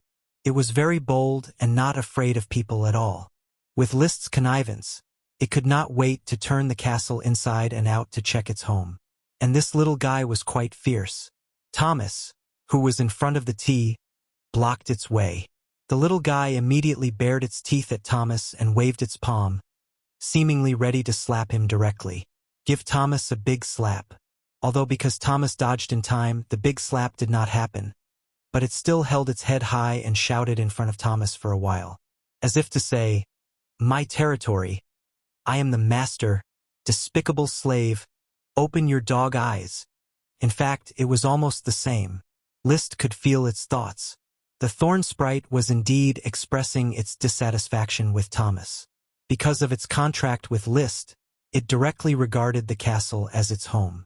Except for List, everyone else was unwelcome. These unwelcome people, without self-awareness, were praising the thorn sprite in the living room. It is as beautiful as the stars in the sky. I can't think of a better word to describe it. Gort danced. Its arrival just proves what I said before, that Flower Town is not only a place blessed by the glory of the night, but also the birthplace of the glory of the night. It's not just a little elf. It's also a little elf that brings endless wealth. Fast-growing iron thorns, fast-growing magic thorns, under its care, will become trees full of gold coins. Marcus's words were always crisp. The thorn sprite will carry the journey of Sir's glory. The praises were endless. The thorn sprite was indeed worthy of such praise. It could grow a kind of potion, a kind of wood, and its strategic value was almost as important as the sprites that grew food crops. He waved his hand. The thorny fairies flying all over the ground suddenly landed on List's shoulder and yawned. Wow. They were probably tired of playing. List glanced at the sea of flattering followers and slowly said, "There will be plenty of time to praise you in the future. Right now, I want to know how to hold a celebration. Sir, please give me the task of hosting the celebration." "I'm the best at it," Gort said without hesitation. "Then tell me, how do you plan to celebrate?" "Every time the Tulip Castle obtains a lesser sprite, it will invite the following aristocrats to a banquet. As the Baron of the Flower Town and a descendant of the Tulip family, you can invite the aristocrats of the North Valley City to a banquet.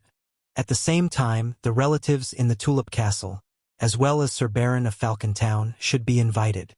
Gort first decided who to invite. Then he said, "In order to celebrate the Thorn Sprite, all the civilians in the territory should participate. I think there should be a day off. Well, forget it, there shouldn't be a holiday. Now the autumn harvest is busy, and there is a shortage of manpower for various projects. It is simply unforgivable to let the lazy serfs have a holiday." As a result, the civilians' holiday passed by in a flash. It would be good to celebrate while working. Blair heard this and added, "Perhaps we should give each serf a copper coin to show Sir Lord's care. Is it really necessary to treat the serfs like this?" Gort disagreed. He had always looked down on the civilian class. List made the final decision. "It is decided that each serf will be given a copper coin and the freedmen will have a day off. As for you, on the day of the celebration, your salary will be doubled." "Double the salary, well, that's a good idea." Gort nodded and praised. "Thank you, sir, for your generosity." Carl, Rome, and the others quickly expressed their gratitude. They liked that the lord they followed was a generous lord. With a slight smile, List was satisfied with the reaction of his subordinates. He was not pretending to be generous by giving money away. The deeper meaning was that he was stimulating the circulation of goods in Flower Town through the distribution of money. As the modern soul of the 21st century, he more or less understood a lot about economic theory. After all, inflation can be felt every day. Rising prices, depreciation of the RMB, and more wages, only to find that the distance from being able to afford a house is getting further and further away. It was also from these intuitive feelings that he slowly understood, cared about the country's economic policies, and knew what it meant to stimulate consumption. The purpose of stimulating consumption was not consumption, but demand. Once there was demand, it could drive the development of various industries. As the saying goes, money can only produce real value when it is in circulation. If List followed the example of other lords and hoarded all the gold coins in his own warehouse, then the territory would always be in the primitive farming stage. The subjects would not have enough to eat or starve to death, let alone buy goods or start a small business, do some sideline, and so on. With money in hand, there would be a desire to spend, and the territory would be revitalized. Eventually, the primitive farming stage would be transformed into a handicraft industry and a processing industry, which would bring a steady stream of wealth. There would definitely be negative effects. With money, the subjects would be itchy. They would not be so foolishly loyal. But List believed that as long as he firmly grasped the war machine, orders of chivalry, and regularly harvested a group of fat pigs that got rich first, the territory would not be able to make any waves. After all, this was a world ruled by personal strength. Wealth was only meaningful under the protection of strength. Consultant Gort, go on. As you wish, sir. Gort restrained his excitement and made himself look like he did not love money so much. The last and most important point of the celebration, sir, is that you should announce the recruitment of followers at the celebration. List raised his eyebrows and pondered. Recruit followers? Yes, everyone knows the importance of the sprites to the aristocracy. Having the sprites means that Sir will go further and achieve more glory. This is a great time to recruit followers. There will always be people like me, like Marcus, like Blair, like Isaiah, who are willing to follow in your footsteps. Why celebrate the acquisition of the sprites? On the one hand, of course, it was to be happy. On the other hand, it was to show the powerful strength of the Lord, and attract knight vassals. In this world, the aristocracy and the freedmen have cultivated many earth knights, but only a few can get fiefs and titles. The rest are tirelessly looking for opportunities to become aristocrats. I, who have the thorn sprite, am an opportunity for these earth knights. List instantly realized that with the birth of the thorn sprite, his momentum would inevitably rise. From a baron in the countryside to a viscount guarding a city in the future. Chapter 175. The Falcon Town was in the Birch City, not far from the Coral City. Lavera, dressed in military attire, was riding her fast horse on the lawn near the castle, drilling a team of young female retainer knight. In a flash, a knight rushed over. Sir, what's the matter? The Flower Town has dispatched an emissary to the castle to convey the invitation of the Flower Town's baron. Invitation. Lavera's complexion fluctuated as she recalled the scene of her being humiliated by Dosen that day. Let him wait, we will continue with the training. In front of the Falcon Town's castle, Xavier Cowdung waited quietly. He was not in a hurry. Before coming, the Sir Lord had told him that he might receive a cold reception in the Falcon Town. List was well aware of his sister's temperament. Therefore, he just quietly brushed the hair of the horse he was riding. It was a young mare only 3 years old. It was not an excellent breed, just an ordinary horse that could not go on the battlefield. However, he loved the filly very much. For a knight, horses were more important companions than wives. Perhaps when he was promoted to an earth knight, the Sir Lord would reward him with a new horse that could go on the battlefield. However, he would never forget the filly that grew up together with him. Puff! The filly snorted. Xavier was a little worried. He touched the filly's belly to determine if it was pregnant.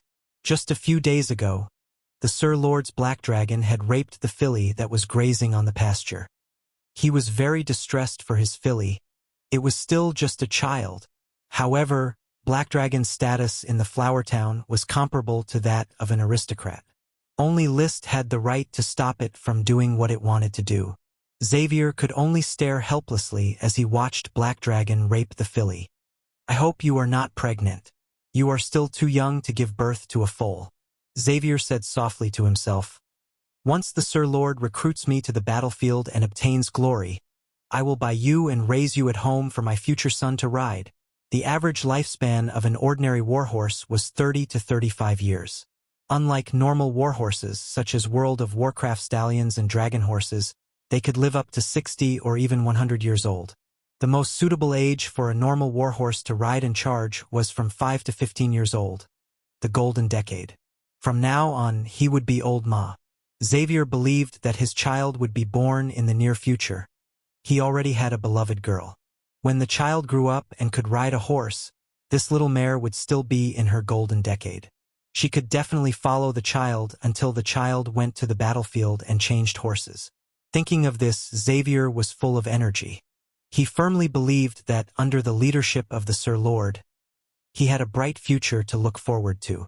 The Flower Town was the birthplace of the knight's glory, and the Sir Lord was the son of glory. The retainer knight who delivered the message just now looked at me and my horse with disdain in his eyes. I knew that he rode a fine horse and that Falcon Town was a wealthy town, but he knew nothing about Flower Town. The town is just the starting point of the Sir Lord's journey. He will have a city. Xavier looked at the line of knight who came unhurriedly from the distance and guessed that it should be the Sir Lord's sister, Lavera Tulip, and her retainer knight. Falcon Town had a tulip sprite, and Flower Town also had a thorn sprite. After a while, the line of people had arrived in front of Xavier. The leader was a woman in military attire. Xavier immediately bowed and saluted. Flower Town's messenger, Xavier, sends his greetings to Sir Baron. List sent you. What is he going to invite me for? Lavera raised her head and looked disdainfully at Xavier. I hope it is an important invitation. I am very busy and have no time to attend a boring party in the countryside. Xavier replied respectfully. Sir Lord will hold a sprite birth celebration 2 days later, on November 5th, to celebrate the birth of the contracted sprite. Sprite birth celebration? Lavera was stunned. Her face changed dramatically, and then repeated, Sprite birth celebration? He has a sprite? How is that possible? He only has a few sprite worms. How can a sprite be born? There was a strong suspicion in her tone, as well as jealousy that she herself was not aware of. It is a thorn sprite worm that has evolved into a thorn sprite. Thorn sprite. Lavera's slightly distorted face calmed down a little. Turns out that the thorn sprite worm has evolved. It is indeed necessary to hold a celebration. At least he can monopolize the hedging business of Coral Island. The sprite's thorns must be more suitable for hedges. Sir Baron, Flower Town has more than just thorns that can be used as hedges. Xavier remembered that the Sir Lord had instructed him to explain to Lavera that the Flower Town's thorns also had potions and ironwood. He couldn't help but say, there are also ironwood quality thorns and potion quality thorns, which are new varieties that have recently mutated. Ironwood. Potions. Hearing these 2 words, Lavera's face, which had just recovered, twisted again. She wanted to say, how is that possible? This series of blows was hard for her to accept. But she was, after all, a well-educated aristocrat. Her face flickered for a moment, and she regained her composure. She replied in an indifferent tone, Tell Levis that I will attend the sprite birth celebration on time. Morris, you are responsible for receiving this knight. After that, she went straight into the castle. She changed her clothes and drank a glass of milk, but she was still a little depressed. She sat in a chair and let her imagination run wild. When she was very young, she hated Liszt, or rather, she was jealous of him. He was so good-looking. Was there any justice in the world? As Liszt's talent was left behind by her, she gradually felt balanced. As a woman who had been promoted to an Earth Knight before adulthood, she had enough confidence to face Liszt's handsomeness. However, all this changed after Liszt was in theft. First, Liszt was promoted to an Earth Knight. It was a little late, but not by much. At least, it was much earlier than many people, including the Count, expected. Next, he found the Black Tulip Magic Potion, a peanut sprite worm, a handsome horse, and a flying dust dog pup. Her luck was simply explosive. The most important thing was that Liszt began to respond to her with an equal gaze. Vaguely, this gaze even had the meaning of a father looking at a good-for-nothing son. This made Lavera very uncomfortable. She always wanted to teach Liszt a lesson, and as a result, she was humiliated by Dosen's attack. The strength that she was proud of was no longer in Liszt's eyes. A man relying on the dog's power. She gritted her teeth and cursed. But she had to admit that she could no longer get along with Liszt the way she used to. Now, Liszt had a thorn sprite which was equivalent to a viscount. Although she also had a sprite, the possibility of a woman going to the battlefield was very low. In this life, it was probably barren. Fortunately, it's Liszt, not Lytton. Rubbing her face, Lavera took a deep breath, and the expression on her face finally returned to normal. She turned and shouted, Mrs. Phoebe, Miss, I'm here. Prepare a gift for me. I want to give it to Liszt at the celebration in 2 days. Mrs. Phoebe asked, What specifications are you preparing? With the specifications for Levis's birthday. Chapter 176. outside Coral City, in an independent castle. Madam, you look even younger than the last time I saw you, Gort praised exaggeratedly. Madame Penelope replied happily, No, I am old. I can hear Greg calling me from another world. I want to revisit Tahiti with him. Greg Tiles, the Count's father, List's grandfather, Tahiti's Viscount. In his hands, the family had its first tulip lesser sprite and began to collect different kinds of tulip, thus cultivating even more tulip sprites. The greater sprite Fragrant Fragrance was later cultivated, thus founding the Coral Islands tulip family. But in the end, Greg died on the battlefield. The tulip lesser sprite that he had contracted had also died. Fortunately, he only contracted that tulip lesser sprite as a souvenir. The other sprites were transferred to the adult Lee William, thus allowing the tulip family to survive. Just like now, Lee William had already transferred the sprites to Levis, while he himself was ready to sacrifice himself on the battlefield. As a future count, Levis's participation on the battlefield was like gilding the plate. An aristocratic heir had to prove to the world that he was qualified to inherit the title. Otherwise, following a lord who could not see the light, the followers who thirsted for aristocratic glory were likely to lose their morale. As a member of the tulip family and the contractor of all the elves, his safety was definitely a priority. Because once he died, the sprites and their worm stalks would also die. Even if they were lucky enough to survive, their vitality would be greatly damaged. Similarly, sprites could not repeatedly terminate their contracts and transfer them to others. Otherwise, their vitality would also be greatly damaged. A sprite worm could only terminate its contract once in its lifetime. In other words, it could only contract with 2 people. A lesser sprite could only terminate its contract 3 times in its lifetime. In other words, it could only contract with 4 people. A greater sprite could only terminate its contract 7 times in its lifetime. In other words, it could only contract with 8 people. A dragon sprite. This information was not known to ordinary people, as it was monopolized by greater aristocrats. Sprite worms had a lifespan of 10 years, which was very suitable for being in theft to their followers. Due to the increase in frequency, little sprites and big sprites were very suitable to be passed down in the family. However, they also had to save on contracts. Usually, the heirs would come of age and get their father's approval before they could pass it on. Madame Penelope mentioned Greg, but Gort had never seen him before. But he still went along with the topic and said, I believe that although the old master misses you in the other world, he definitely hopes that you will continue to take care of the tulip family's bloodline here and let it grow strong and healthy.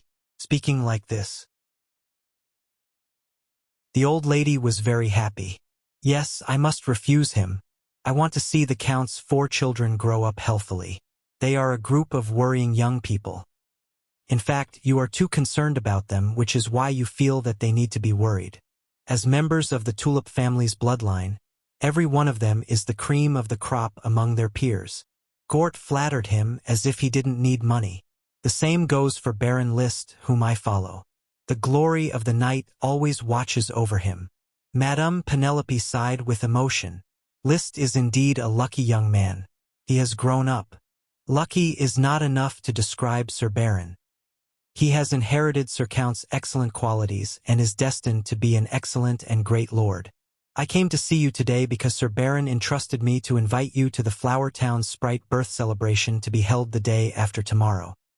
Sprite birth celebration? Yes, a sprite. It is a thorn sprite that has evolved into a thorn sprite. It not only brings joy, but also endless wealth. We have the magic ingredient thorns and ironwood thorns. If you see it with your own eyes, you will definitely like this sprite. Its beauty can dazzle the eyes. Madame Penelope, who had experienced many ups and downs, was still shocked by this news. Is this true, Gort? List has his own sprite, and one that can cultivate magic ingredients and ironwood? It's true. What a pleasant surprise. He is indeed a boy of the tulip family. Madame Penelope laughed. I am starting to like Melissa a little. Her child has never let me down. Madame Melissa has brought the glory of the Taro family to Coral Island. Sir Baron has gathered the glory of 2 aristocratic families. Gort was very good at the art of flattery. Besides, when dealing with an old lady, it was enough to just praise her grandchildren. After chatting for half an hour, Gort took his leave. His next stop was Tulip Castle. Here, his art of flattery did not get a chance to be displayed. After handing over List's invitation to Madame Marie, he simply asked for the reason. The temporary owner of Tulip Castle smiled and saw him off. There was no way to judge how she thought after hearing the news. No wonder she is the Countess. This bearing is hard for me to guess. The task given to me by List cannot be completed. Gort shook his head and left Tulip Castle. List told him to take a good look at Madame Marie's expression after delivering the news. Gort understood what List wanted. However, the result was disappointing. Madame Marie did not show any surprise, shock, jealousy, or anger. Fortunately, this task was just List's bad taste. It was not mandatory. After a moment, he appeared at the home of Levis's tutor, Frank. Both were tutors and were not unfamiliar with each other. However, in the past, Gort's status was much lower. He was just a tutor for the Baron in the countryside, while Frank was the tutor for the future Count. But now it was different. After explaining the purpose of his visit, he felt that Frank finally looked at him seriously, and his words were much more polite. Advisor Gort, please convey my greetings to Baron List. On November 5th, I will take my wife and Shirley to the Flower Town's Sprite birth celebration. Of course, on behalf of Sir Baron, I would like to express my gratitude for your coming. Then this noon, have a simple meal here. We haven't had a drink together for many years. I have a bottle of gin that I have treasured for many years. Tulip Castle did not have a free meal. Gort had planned to eat here, so he did not refuse. Wow, gin, although I am in a hurry to go back and invite other aristocrats to the celebration. But my legs probably can't walk at the moment. Thank you for your hospitality, Mr. Frank. At lunch, the Frank family and Gort sat as guests and hosts. At the table, the beautiful girl Shirley asked questions about List from time to time. Uncle Gort, did Baron List give the thorn sprite a name? It seems that not yet. Maybe at the celebration, he will announce the name of the thorn sprite. Can the winged peregrine falcon he raised fly now? Sorry, the winged peregrine falcon has returned to the blue sky. Sir Baron is not willing to bind its proud heart. Frank's wife was surprised. A world of Warcraft, just let it go? Isn't it too wasteful? It's worth a lot of gold coins. Chapter 177. November 5th. It was a cloudy day with a bit of a chill after autumn. Flower Town's autumn harvest has been completed. This year, with the improvement of sprite worms, the wheat harvest was quite abundant, 50% more than in previous years. The farmers in the wheat settlement had bright smiles on their faces. Taxes were reduced, harvests were increased, and there was a lot of food in store. There was no need to worry about starvation this winter.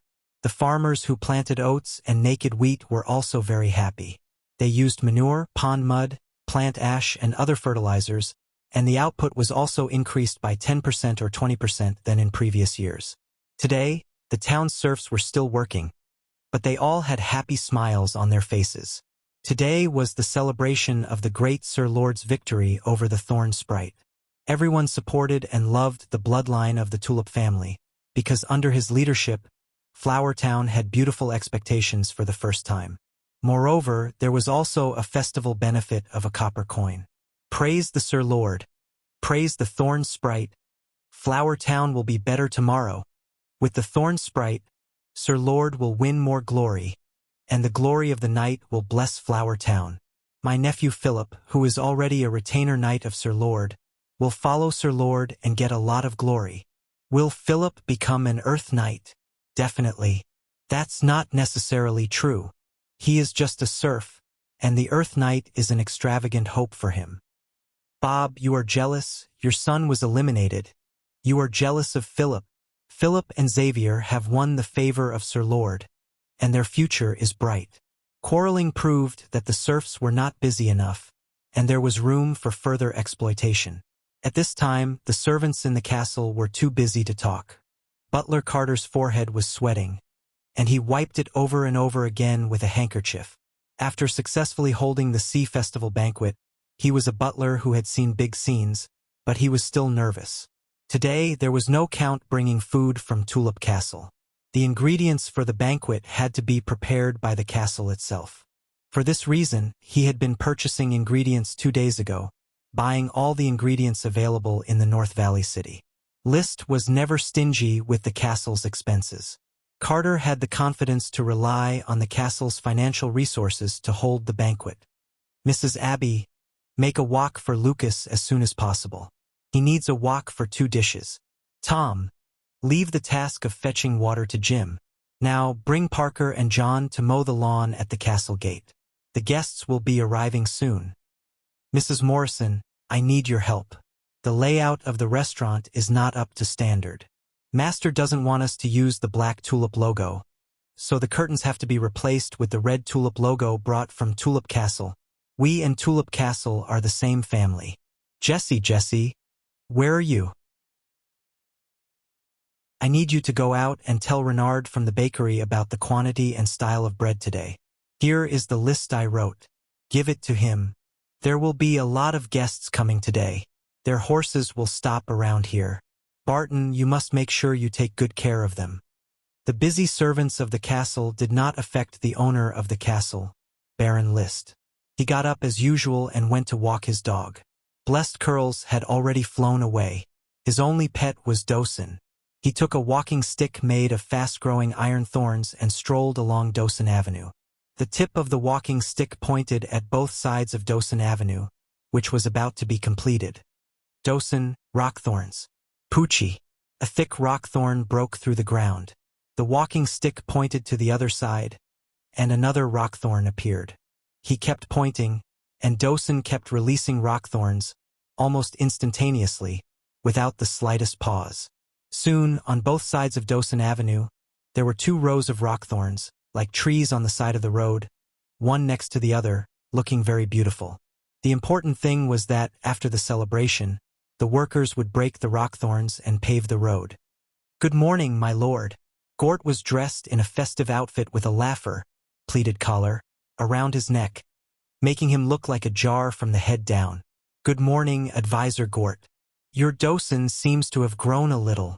It has not reached adulthood yet, and it seems that it will continue to grow. List patted Dawson on the shoulder.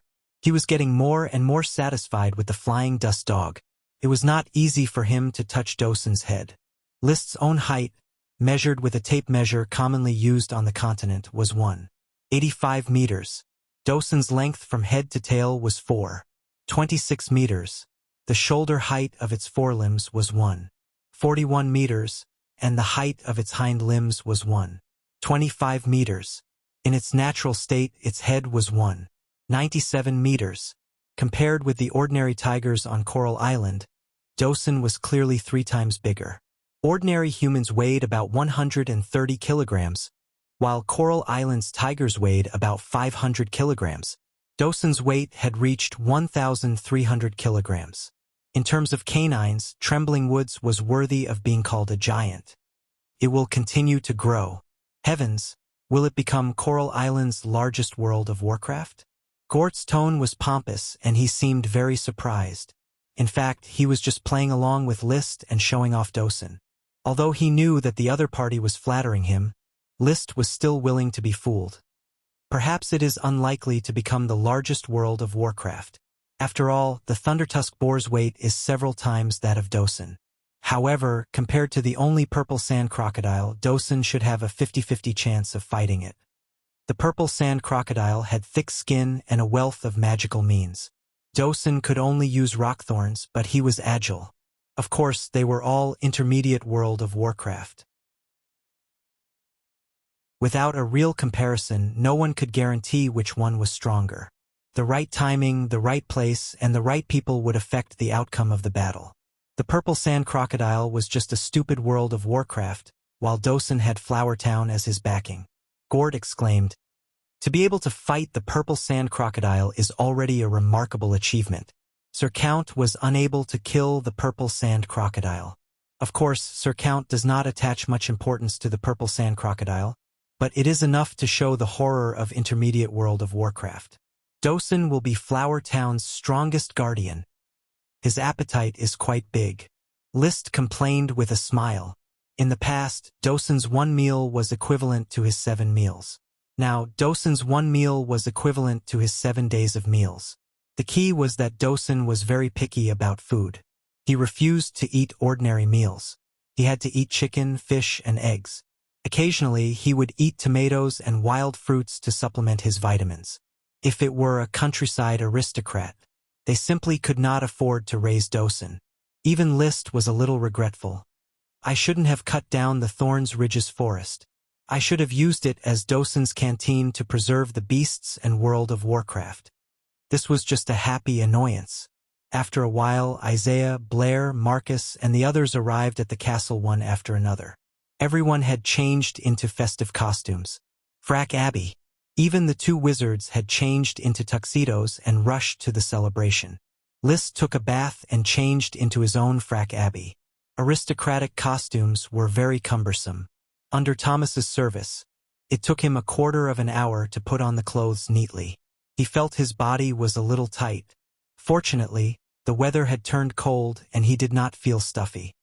Master, Frack Abbey was naturally designed for aristocrats like you.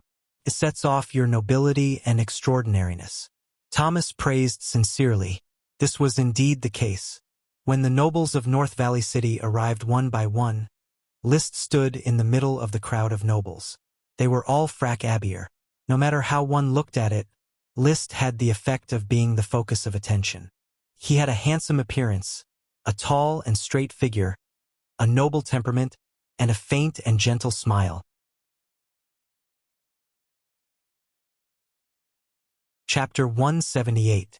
The sun was gradually approaching noon.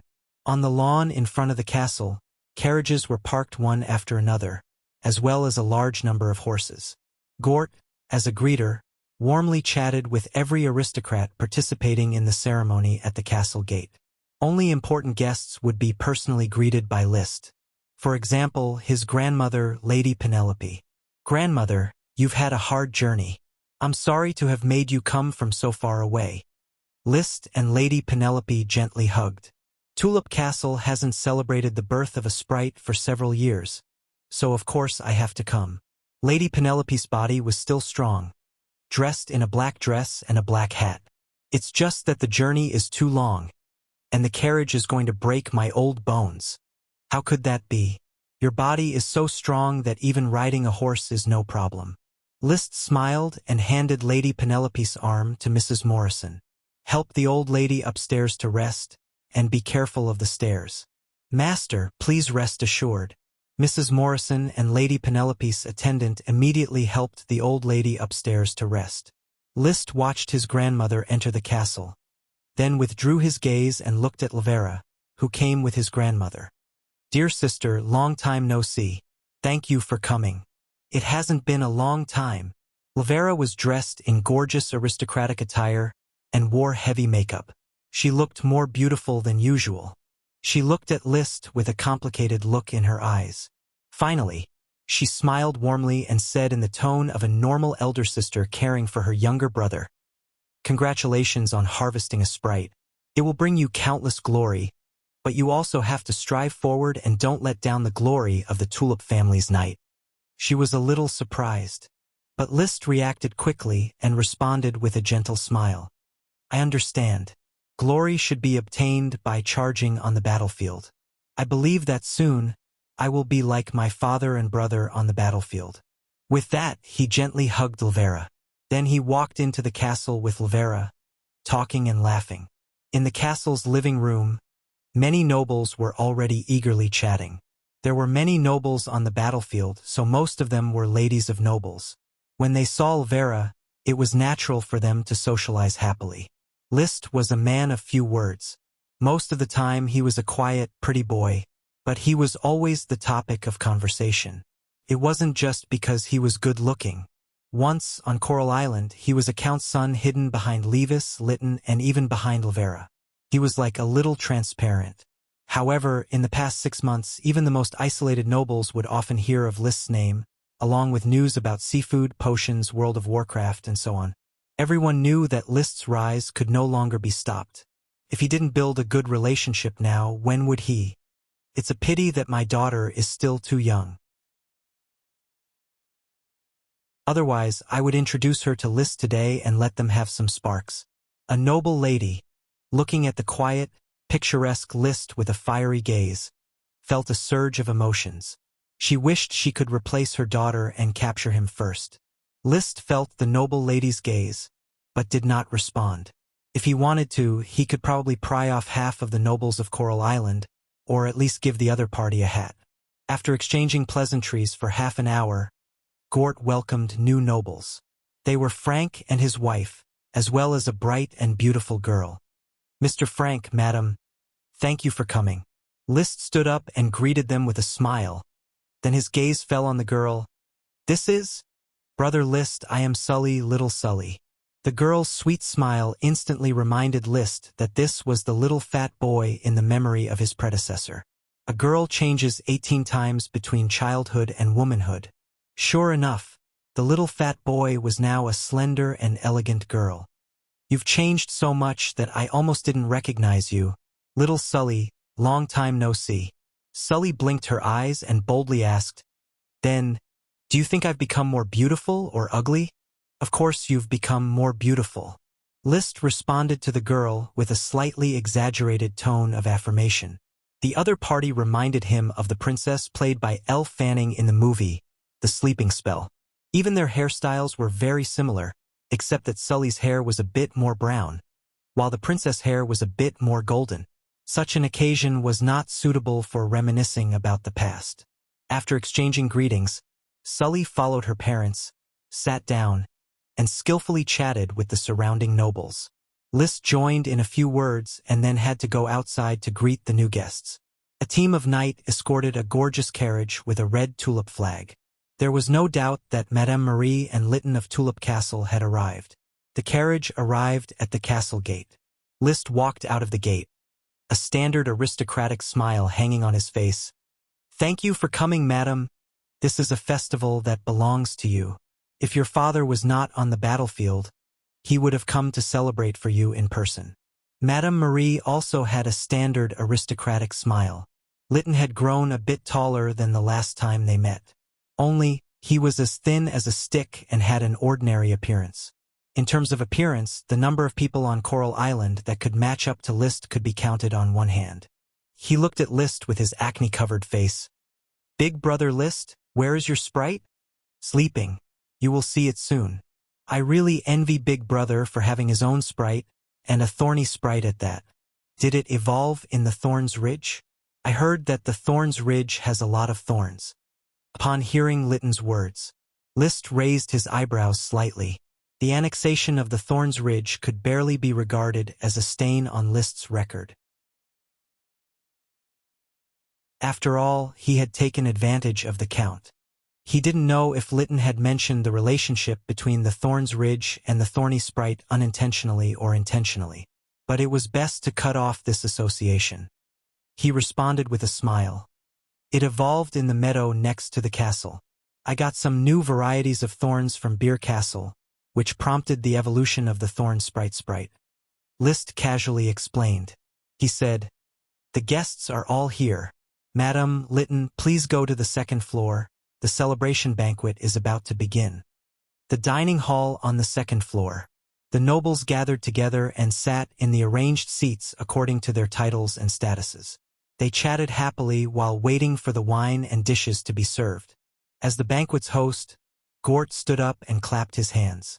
When the noise gradually subsided, he began to say in an emotional tone, Ladies and gentlemen, thank you for coming to celebrate the birth of the Thorny Sprite with Flower Town and our Baron List. Before the banquet begins, let us first invite today's protagonist, the Thorny Sprite. As soon as he finished speaking, the butler, Carter, walked in excitedly with a box that was pieced together from jade.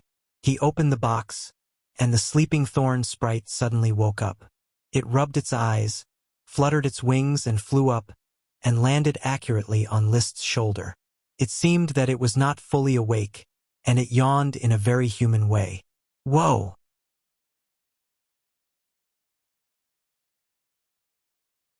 Chapter 179.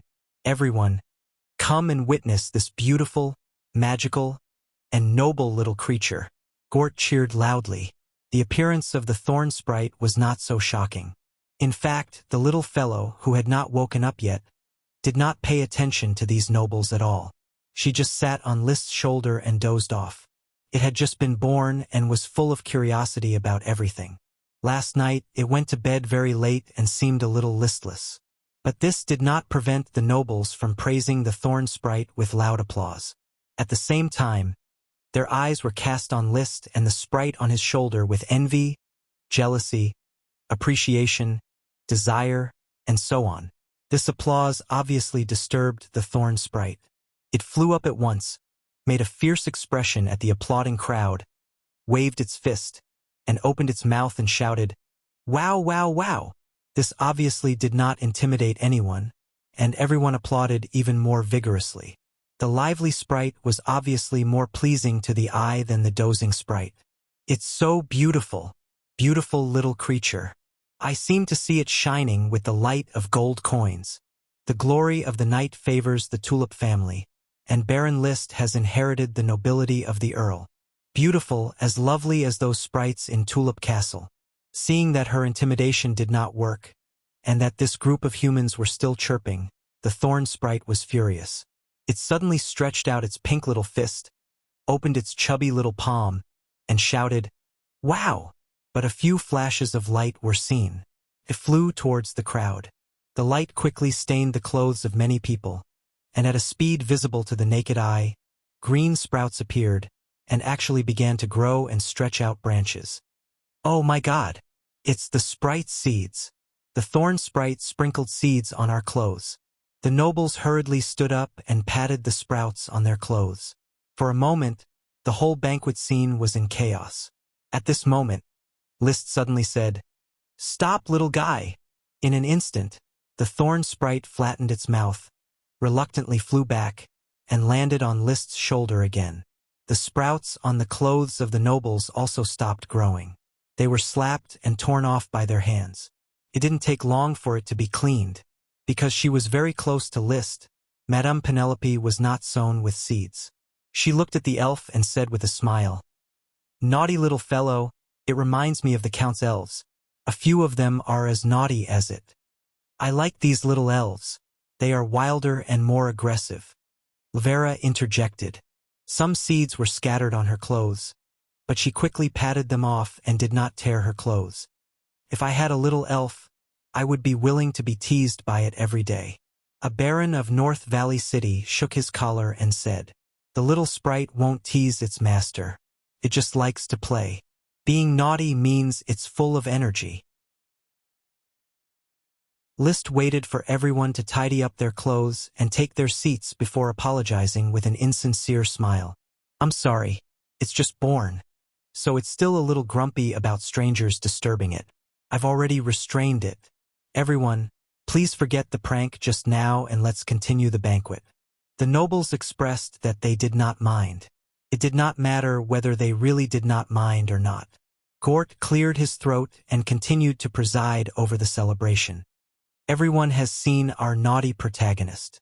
There is no doubt that it is a vibrant elf, a treasure bestowed by the glory of the night to Flower Town and Baron List.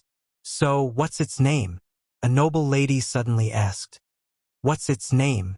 Gort looked at List. List took over the topic. "It's called Ella. The name represents the prosperity of thorns. The prosperity of thorns begins with it." Ella? Everyone savored the name. Good name, it matches the temperament of the thorn elf very well. Yes, it's a good name, but it's a bit feminine. But the elf has no gender, so any name can be used.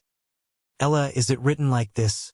Ella, Ella, it's a strange serpentine, but it's very interesting. It's a very elegant name.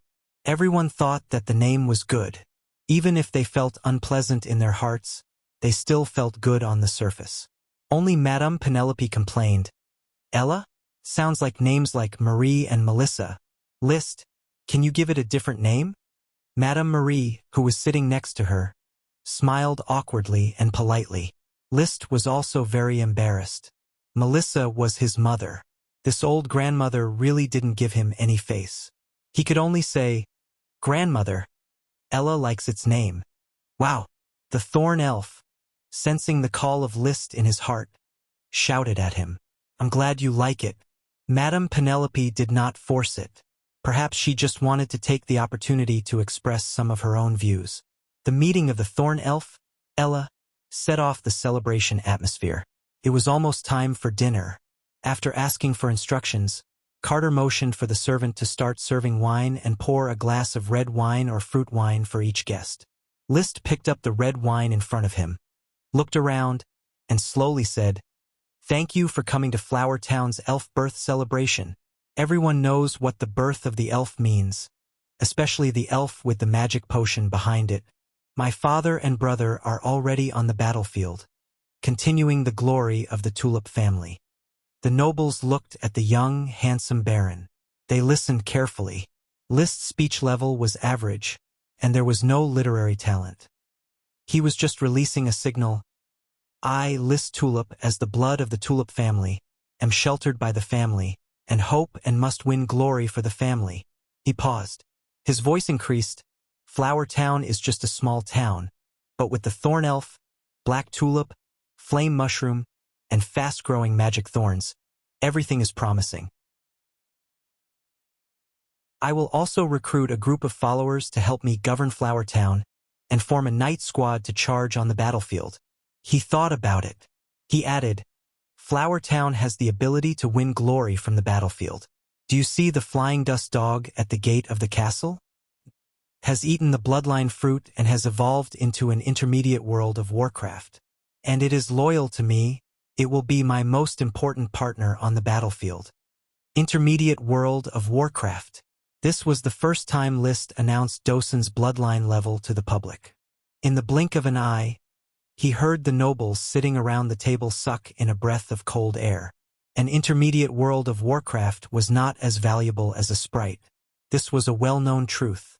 However, if this world of Warcraft existed in the form of a pet, then it was another matter. It was at least equivalent to half a Sky Knight, a weapon on the battlefield. The importance of such an intermediate world of Warcraft was no less than that of a sprite.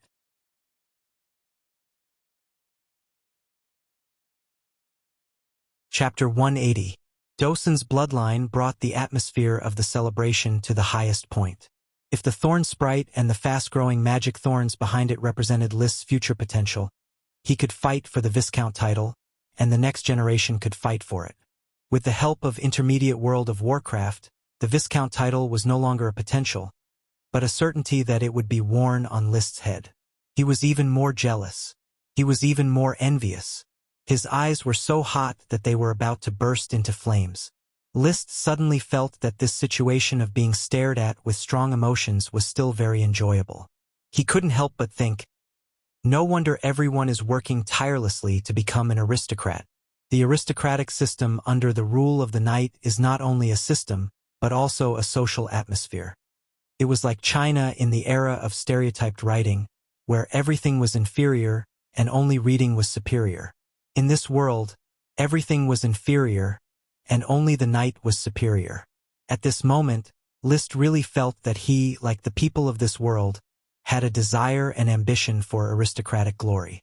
Of course, blind ambition is not a good thing. He spread the news that he was ready to recruit followers, and the rest was to be brewed. When his speech ended, everyone raised their glasses together, and then the banquet officially began. Delicacies were served by the serving men. Although there were not many expensive ingredients, there were chicken, fish, and eggs. There were also peanuts produced by the peanut processing workshop, all kinds of bread developed by the bakery, fruit wine, rice wine brewed by the winery, and a wide variety of seafood cooked. Under List's guidance, Mrs. Abby developed several special delicacies: green vegetable egg soup, tomato scrambled eggs, tomato egg soup, onion scrambled eggs, bean scrambled eggs, seafood scrambled eggs. Grandma, try this tomato scrambled eggs. Mrs. Abby made this dish, it's very appetizing. Liszt motioned to Madame Penelope to taste it.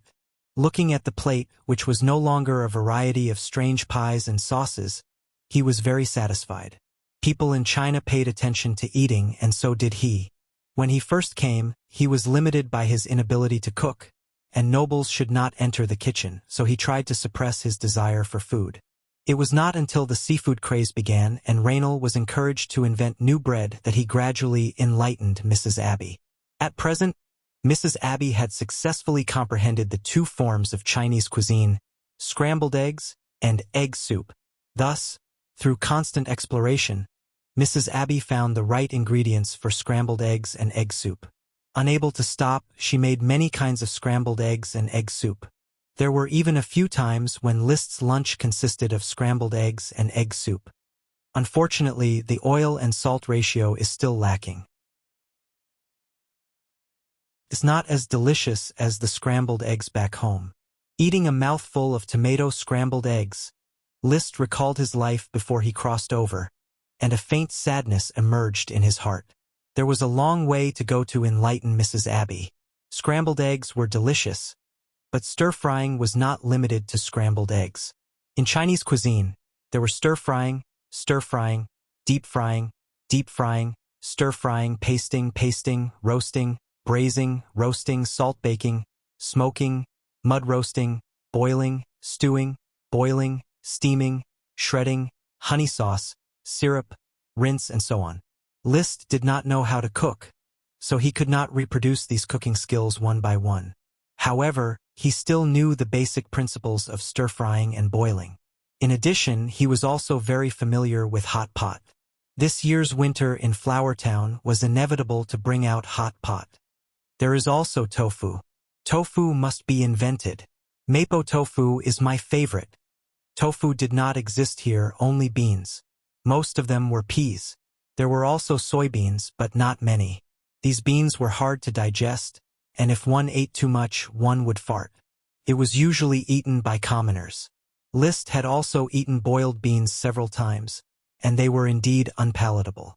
He wanted to study tofu, but although he knew how to eat tofu, he did not know how to make tofu.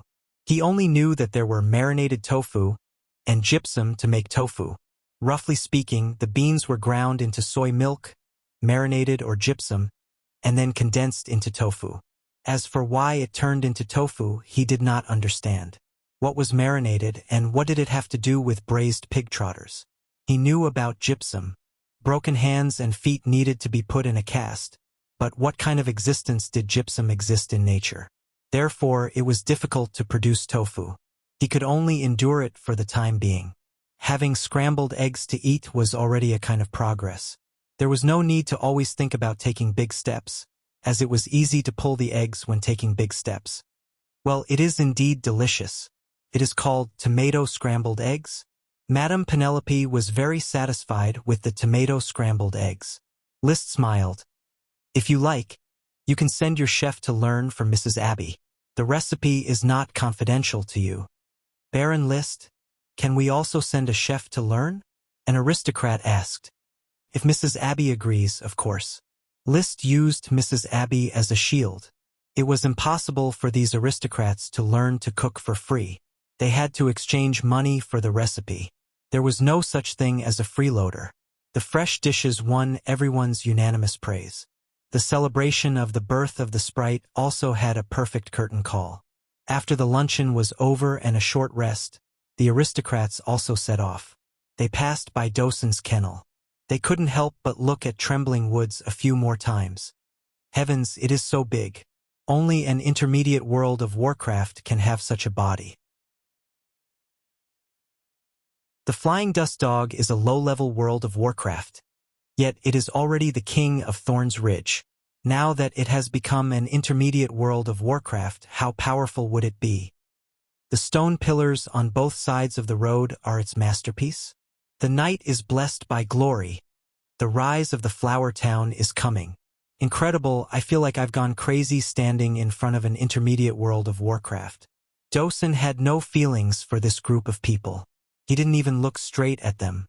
He just lay on the lawn, lazily basking in the sun. There was still half a bone left in his mouth. On Dawson Avenue, the carriages were pulled away one by one. Madame Penelope kissed List's forehead. "You did a good job. You didn't let your father down. I still remember how much he liked you when he was a child. When he returns from the continent and sees the flower town now, he will be pleased." List smiled slightly. "I will continue to work hard." He didn't quite understand the father-son relationship between the Count and his predecessor. It was probably related to him not being a father. Lavera also stepped forward and patted List on the shoulder. "I hope that one day, I will be proud to be List's sister." The girl was no longer Chinibu, but he was a little uncomfortable. "I think that day will come." The last to leave were Frank's family. "I was going to give you the first batch of black tulips profits today, but then I remembered that today is a festive day, so I will change it to tomorrow. Have Gort or someone else come to the Coral City and check the account book. I have calculated it myself. You can get 210 gold coins from this batch of potions. I will have Advisor Gort follow up on this matter." Frank thought for a moment and asked, "So, what do you plan to do with the potions and the thorns? Will you continue to cooperate with Levis?" "I haven't thought about it yet. Let's talk about it after I have thought it over."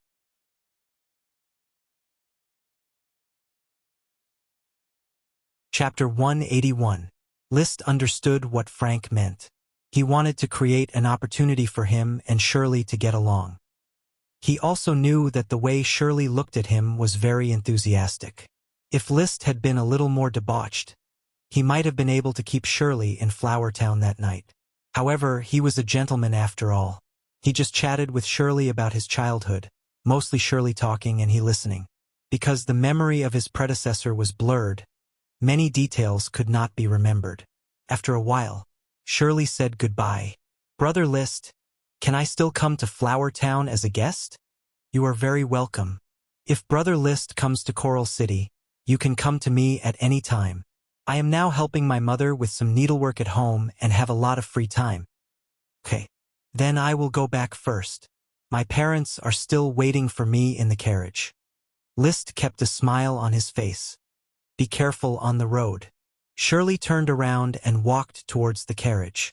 When she was about to reach the carriage, she turned her head again, wanting to see if List was looking at her. However, List walked to the side of the kennel and seemed to be playing with the huge flying dust dog.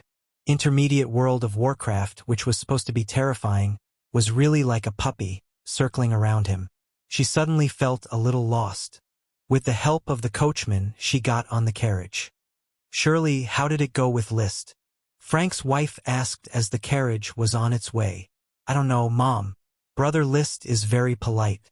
I can't describe it, but it seems like we are meeting for the first time. There is no sense of familiarity. After all, you haven't seen each other for several years. Now you are all grown up." "Maybe." Shirley was in a cheerful mood again. Brother List is still as good-looking as when he was a child. It warms people's hearts when he smiles. Then take advantage of the opportunity, Frank's wife said with a smile. With a Thorn Sprite and Intermediate World of Warcraft, List is the most outstanding young man on Coral Island. "Well, I will." Shirley nodded graciously. Here, men chasing women and women chasing men were all the same. There was no such thing as the man taking the initiative and the woman taking the initiative. Frank had a smile on his face as he looked at his wife and daughter's relaxed smiles.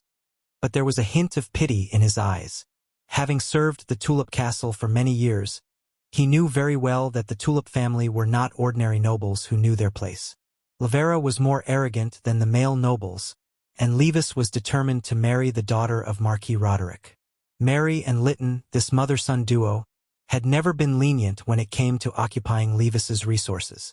He used to think that List was the weakest, and the Count was disappointed with him because of this. But now, List gradually showed a tough temperament. With the Thorn Sprite and the mid-level magical beast, he immediately began to recruit followers. His ambition was evident. Frank was a little worried. Would such a noble take a fancy to his daughter?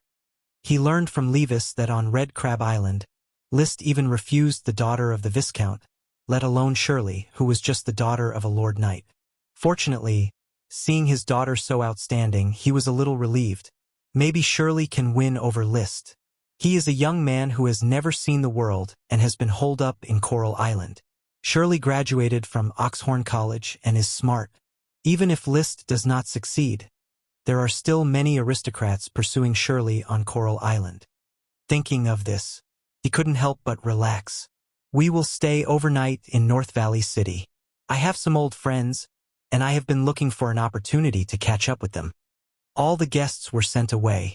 Flower Town regained its tranquility, and the castle's servants began to clean the trampled lawn. List loosened Dosen's chain, and it immediately galloped on the horse track, chasing the horses. All the horses turned around and ran as soon as they saw Trembling Woods. Only Black Dragon was not afraid of Trembling Woods at all. It even dared to kick Dosen's hind hooves. Dosen did not dare to toss Black Dragon, because it knew that List forbade it from bullying the horses. Riding Black Dragon, he called out, "Dosen, keep up!" Immediately, 1 man, 1 horse, and 1 dog, along with a few retainer knight, galloped towards the flower farm. The flower farm's ordinary tulip was not expanded and was only barely planted. Most of the wasteland was prepared to be planted with black tulip, striving to cover the area under the influence of tulip wormstalk with black tulip. On the wasteland, a simple building came into view. Dosen excitedly rushed towards the building, from which the barking of dogs could be heard. This was a kennel that had just been built.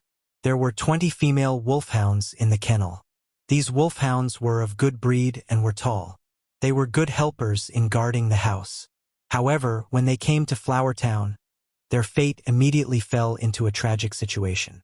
"Sir Lord, old Defoe greets you." The serf in charge of the kennel, after saluting, opened the gate of the kennel and let List lead Dosen inside. The kennel was very large. There were rows of kennels and iron cages, and in each iron cage was a large wolfhound. As if they had smelled Dosen, the wolfhounds, who were barking cheerfully, tucked their tails and hid in the depths of the cages. Trembling Woods, on the other hand, was jumping up and down with excitement. Old Defoe, who was very afraid of the majestic Dosen, cautiously opened the door of the first cage. Dosen rushed in impatiently, completing his 10-minute-long attack amidst the female wolfhound's mournful screams. Compared to the female wolfhounds, his size is like a Maltese on a Tibetan Mastiff. But nature, the creator, gives creatures rich creativity and diversity, as well as adaptability. The adaptability of the female wolfhounds is very strong. It can be said that Dosen has skyrocketed in everything, except for his mouth, after the painful scene ended. Dosen maintained this posture for a quarter of an hour and was finally able to pull out happily. Leaving the female wolfhound, collapsed in the cage, and the dog's face showed a look of despair. Old Defoe, remember to feed it more food, and pay attention to whether it is pregnant. Once it is pregnant, go to the castle and inform it immediately. Understand? Old Defoe understands. Please rest assured, Sir Lord, Old Defoe has raised dogs for many years, and with his eyes alone, he can accurately tell which dog has a pup. Very good. Leaving the kennel, List sent Dosen to the dog prison and let Dosen and Stupid Woman be intimate. There was no change in Stupid Woman's belly, but there was no doubt that she was pregnant, which was confirmed by Old Defoe and several other professionals. Dosen, who had been released, did not embarrass Stupid Woman again, but played with her for a while. Perhaps because they were of the same species, Dosen had fun with the female wolfhounds and left without any reluctance. But for Stupid Woman, he maintained a consistent enthusiasm. List squatted beside Stupid Woman and reached out to touch her black fur.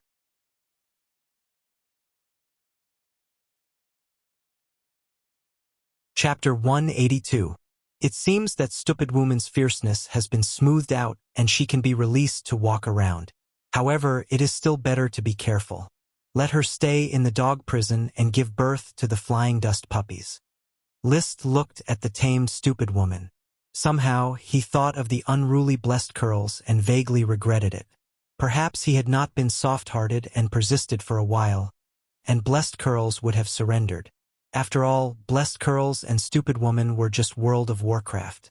Since it was World of Warcraft, there was no dignity to speak of. In a trance, in front of him, a faint smoke emerged and transformed into a serpentine. Mission. Autumn has come, but can winter be far behind? The flower town covered in ice and snow will be isolated. Wheat, as an indispensable staple food, cannot be lacking. Please hoard 10 tons of wheat to pacify the serfs through the winter. Reward. The kindness of the serfs. It was not difficult to hoard 10 tons of wheat. This year, the wheat settlement had the wheat worms' help, and it was a bumper harvest. The yield per mu was close to 240 gene, and a total of 500 mu of wheat was harvested 120,000 gene, which was equivalent to 6 tons. As long as you buy 4 more tons, the task will be completed. The Thorns caravan and the Flower caravan are already buying new wheat from all over the world. List recovered and looked at the simple task, but he could not figure out why there was a reward like the kindness of the serfs.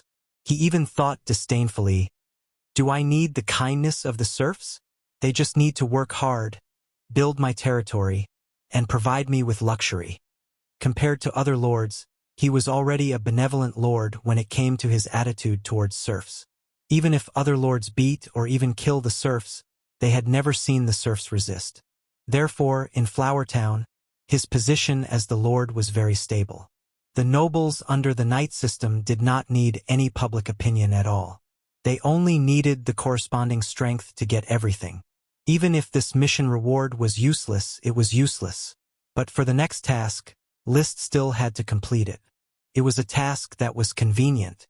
Even if there was no task, he would still hoard winter supplies.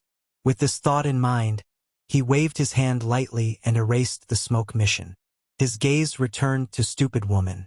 Because the Squire Knight was left outside the dog prison, he directly took out a piece of jerky from the space gem on his chest and fed it to Stupid Woman.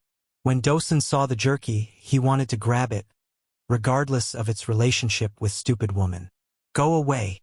List shouted at Dosen and watched as Stupid Woman gobbled up the dried meat. After eating too much jerky, Stupid Woman shook her tail at him. It looked like it was about to mature. Dogs are the friendliest to humans. Compared with Blessed Curls, Dosen and Stupid Woman are very good. In the future, adding a litter of little violent dogs would be perfect. When I go to the battlefield, I will directly release the dogs. With Dosen taking the lead, that scene is too beautiful to behold. It was as if he could already see the rows of rockthorns, how violent the output would be. After walking the dog, when he returned to the castle, Butler Carter had led the servants to tidy up the castle. The gifts sent by the guests were also accounted for one by one and stored in the castle's warehouse. The gifts given by the nobles were usually food or iron, because these two materials were in short supply, so they were the most suitable for gifts. However, the materials obtained by gifts could not make him rich. After all, in the future, when other nobles had banquets, List would also need to return the gifts. Master, do you need to check the accounts? No need. List was not a miser who counted how much money and things he had in his hands every day. He just chatted with Carter for a while, then went upstairs to the study, calmed his mind, and prepared for today's potion work.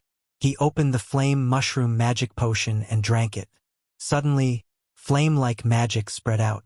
While the magic was rushing around, he constantly ran his chi, so that his body tried to expand, accommodate the magic, and then generate his own chi. He described this process as filling a cup with stones.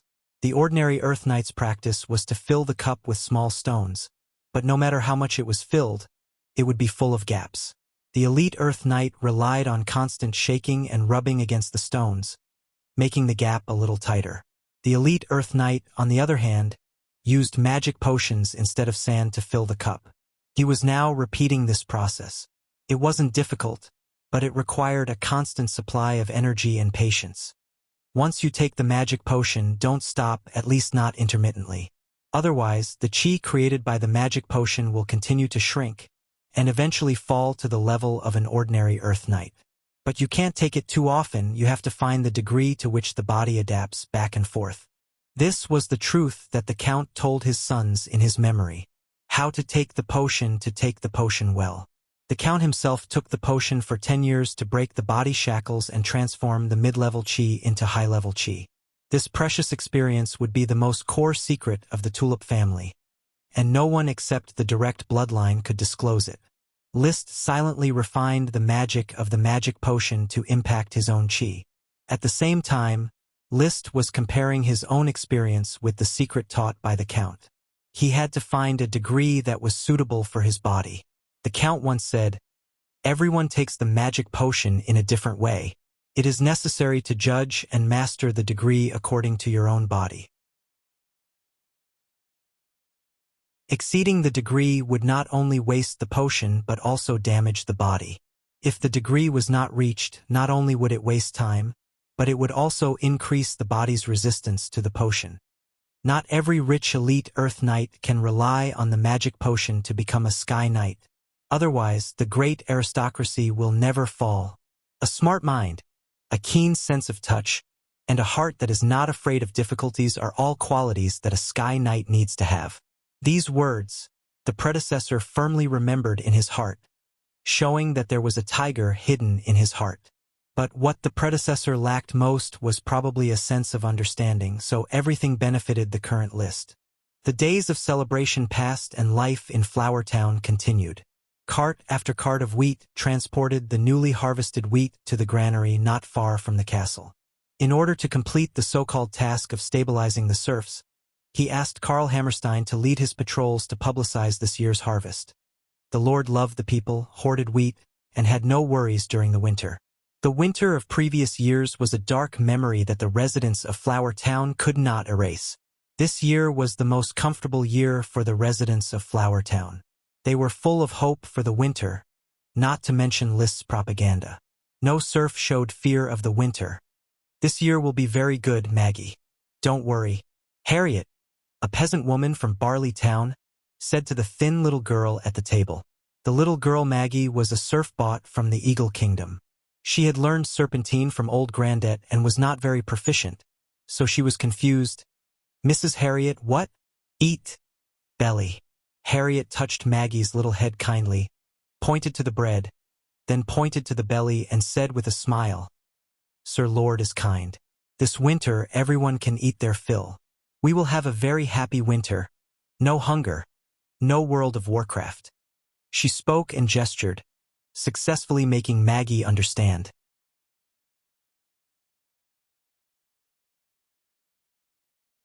Chapter 183. After lunch, Maggie was diligently responsible for cleaning up the plates. Her thin body was as busy as a little elf. "Let me do it, Maggie. Go take a nap.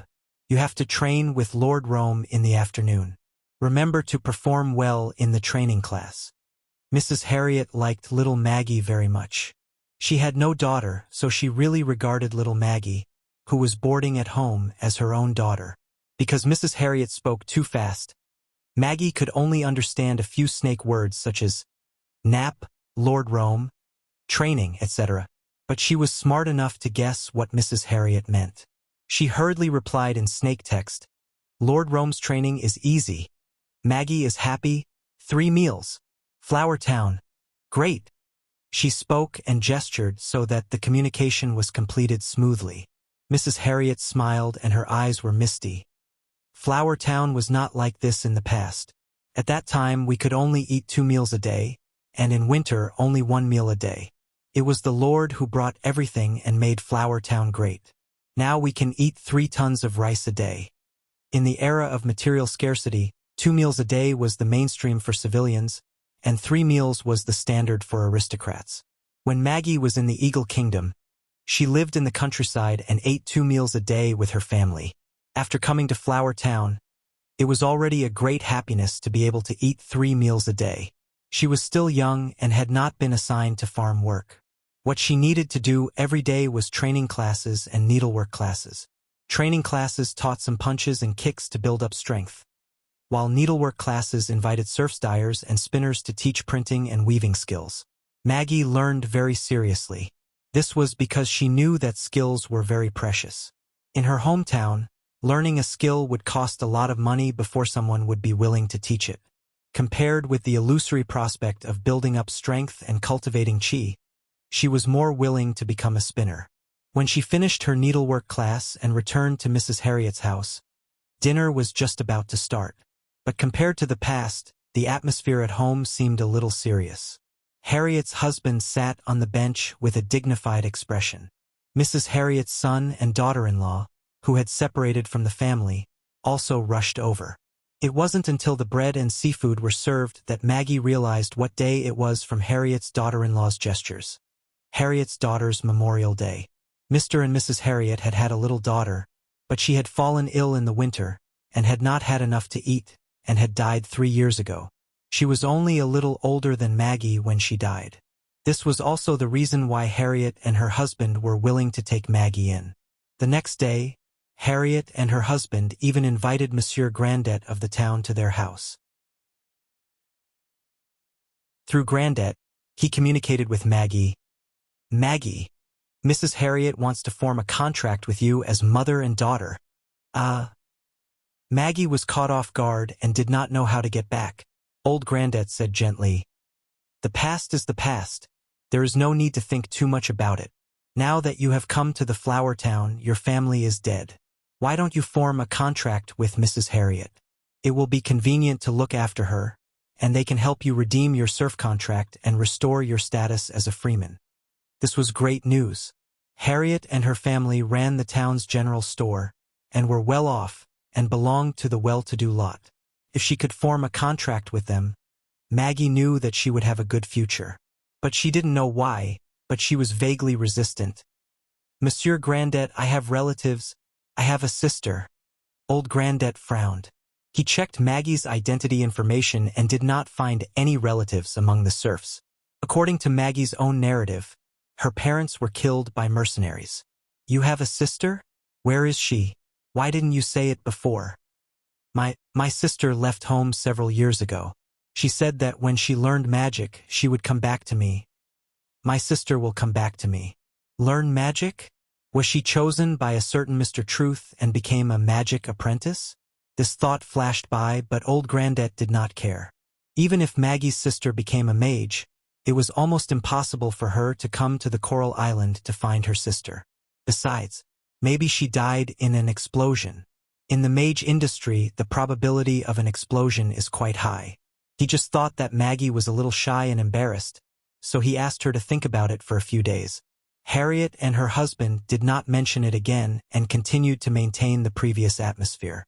But Maggie could not calm down for a long time. At the same time, thousands of miles away in the Eagle Kingdom, the flames of war continued. The Iron and Steel Ridge Kingdom invaded, and the Eagle Kingdom was forced to resist. The Dragon Knight wandered around to support the battlefield.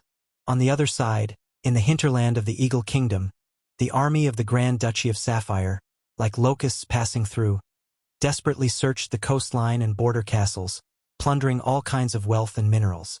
Amidst the chaos of war, a warship flying the flag of the Red Tulip family slowly approached the port.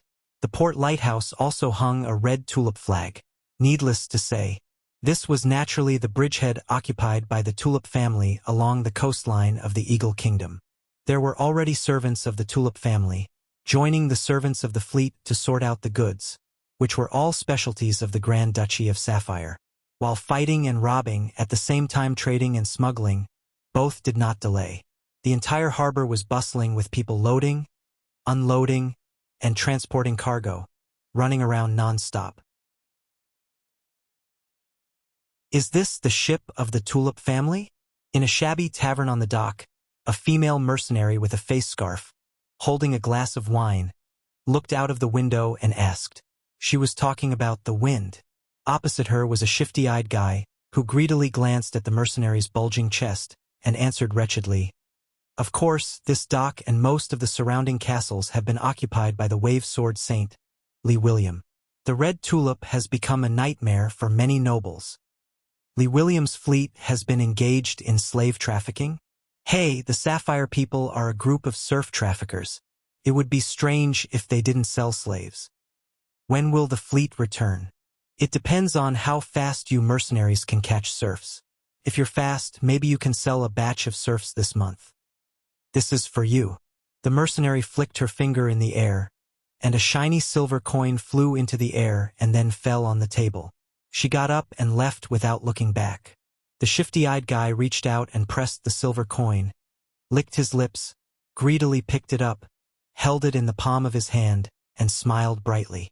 "Sir Mercenary, if you need any more information, just come to the Old Ford Tavern to find me." Hey, why did she suddenly disappear?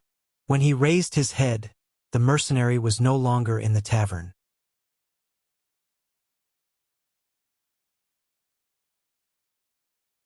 Chapter 184. I don't know how my father and brother are doing in the Eagle Kingdom, and how much profit they got this year. After practicing Fiery Dragon Drill and Fire Surge Fluctuations, List took the bow and arrows and began to practice multiple arrows. After starting his life of taking potions as an elite Earth Knight, he had been a little excited these days. He wished he could go to the battlefield and charge a few times to show his powerful strength. It was like a person suddenly making a fortune. Of course, his reason would tell him to keep a low profile, but his feelings would certainly want to show off. Wait for me to ponder the Chi secret book. I must fight against Marcus another day. With the red blood sword and black dragon, even if I lack experience and my Chi operation skills are not as good as Marcus, I can still win. He was full of confidence even if his strength was not enough. Of course, the fight must be carried out in private. In case List lost, as long as the person involved did not mention it, it would naturally not affect his image. Thinking of this, he became more immersed in his practice. He put his hand on the bowstring and two sharp arrows flew out side by side. The Chi guided the arrows to collide quickly in the air, slightly changing their flight trajectory and shooting straight at two targets that were 10 meters away. Bang bang, two crisp sounds. List looked up. The arrows that were 100 meters away had completely pierced into the center of the thick target. One arrow for one target, extremely accurate. His eyesight had been greatly improved after using magic eyes for a long time. With multiple arrows, he could easily hit where he pointed. Not to mention shooting a target 100 steps away. Even shooting a target 1,000 steps away was not difficult. However, because the target was too far away, the Chi attached to the arrow would dissipate in midair, and he could only rely on the kinetic energy of the arrow itself to fly. The attack power and trajectory changes would be greatly reduced. Many Earth Knights practice multiple arrows, but there are not many talented archers. Marcus is one, but I am even more talented. In Flower Town, List liked to compare with Marcus to estimate his strength. With this double arrow alone, my realm is definitely higher than Marcus. Sweating profusely, he continued to practice multiple arrows. He had yet to master the ultimate profound multiple phantom arrow, but he had already mastered the most basic double arrow. It was spinning. From afar came the sound of a caravan of carriages. The team transporting the newly purchased wheat had already passed the castle and was heading straight for the granary. Officials had already led a large number of serfs who were waiting for work to begin transporting wheat and piling it up in the granary. Everyone had a smile on their faces. Although the food hoarded in the castle was the Sir Lord's personal storage, the serfs could naturally benefit from the food in the castle. At the very least, the Sir Lord would no longer collect the serfs' winter food. In the past, the Flower Town's tax knight was like a vampire at the end of autumn, itching to collect all the serfs' food. The caravan moved all the wheat into the warehouse. It should be 100 tons of wheat, right? List had just finished practicing multiple arrows. When he saw the merchant group return, he had a thought and summoned a smoke quest on his horse. Complete the task and reward the kindness of the Serf Maggie. The kindness of Serf Maggie? Listening to the name, it was a female serf. List was confused about this and directly said to the valet Thomas behind him, "You go and inquire if there is a serf named Maggie. Don't make a big fuss. Just inquire about her situation." Thomas responded and left. List continued to guess the content of the quest reward as he walked towards the castle. What does the kindness of a serf mean? Is there a problem with this serf? Or is there any talent for me to discover? The name is female, it is a female serf, or... He suddenly came up with an idea. For a moment, it was hard to contain his excitement. Could it be that the smoke quest saw that I was very attentive to the secretary these days? So it told me that there is a beautiful female serf in Flower Town to be my secretary? Such an idea felt quite unreliable. But what if it was true? Fortunately, he was still rational. He calmed himself down a little and saw the new mission. Quest. The sailors have been trained for a long time. The captain is ambitious, and the calm pearl is about to be produced. The Flower Town's only ship, the Flower, ushered in a long voyage. The ambitious goal of the Sea of Stars. Please personally complete the first voyage of the Flower. Reward: dragon horses. The quest reward was not surprising. Black Horse Island was judged to be inhabited by dragon horses. However, the content of the mission made List a little unhappy. They actually want me to complete the first voyage personally? Costo and his group of sailors, even with the help of the calm pearl, are in danger at sea. It is too irresponsible to let me take the risk of the smoke quest. His original intention was to let Marcus and the others go to Black Horse Island to explore. After confirming that it was safe to sail and land safely on the island, he would set off. After thinking about it, he was relieved. In fact, I don't have to go. My subordinates will find the dragon horses and receive the reward in advance. The quest will also change. But I still have to go and prepare before going to sea. Reducing the risk factor should not be a problem. The group of refugees on Little Kerchief Island, under the command of Costo, could drift to Coral Island thousands of miles away. Coral Island and Black Horse Island are only separated by the width of the Taiwan Strait, and with a group of trained sailors, it should not be difficult to navigate. Now that it has been decided, List no longer hesitated and quickly found Costo. Captain Costo, I am going to accompany you to Black Horse Island. During this time, you and my retainer knight should pay attention to cooperation. Please rest assured, sir. Costo will definitely protect the safety of the Lord. Expressing his attitude, Costo asked, Sir, I don't know when the calm pearl will be made.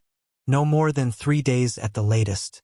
Then please let your retainer knight come to the flowers to train in the next 3 days to ensure that they can protect the safety of the Lord at the first moment when they are in danger. Yes. List suddenly thought, I intend to let Dosen go to sea with me. What do you think? Costo thought carefully and said, Dosen is a land world of Warcraft. He will definitely be seasick for the first time. Even if he trains continuously for 3 days, he may not be able to overcome seasickness. Let's see if Dosen will get seasick. He had never thought of sailing to Black Horse Island on his own, let alone with Dosen. But Dosen will definitely follow him to the battlefield in the future, and he is the most suitable bodyguard. Therefore, sailing together in the future is essential, and it is reasonable to train in advance to prevent seasickness. It is not indecisive, so the next day, Dosen was led to the flowers by List. Dosen, who got on the ship, was obviously too curious and jumped on the deck. Every time he jumped, he could feel the flowers trembling on the sea. A behemoth weighing more than a ton was so powerful. However, Dosen was afraid of the water and did not dare to approach the side of the ship. List dragged it and approached the side of the ship. It did not move, and its eyes did not dare to look down at the sea from the side of the ship, especially when the flowers left the simple dock formed by several pieces of wood tied together. Riding the wind and waves on the sea, Dosen's originally active temperament suddenly withered, and it lay on the deck sullenly, not daring to move.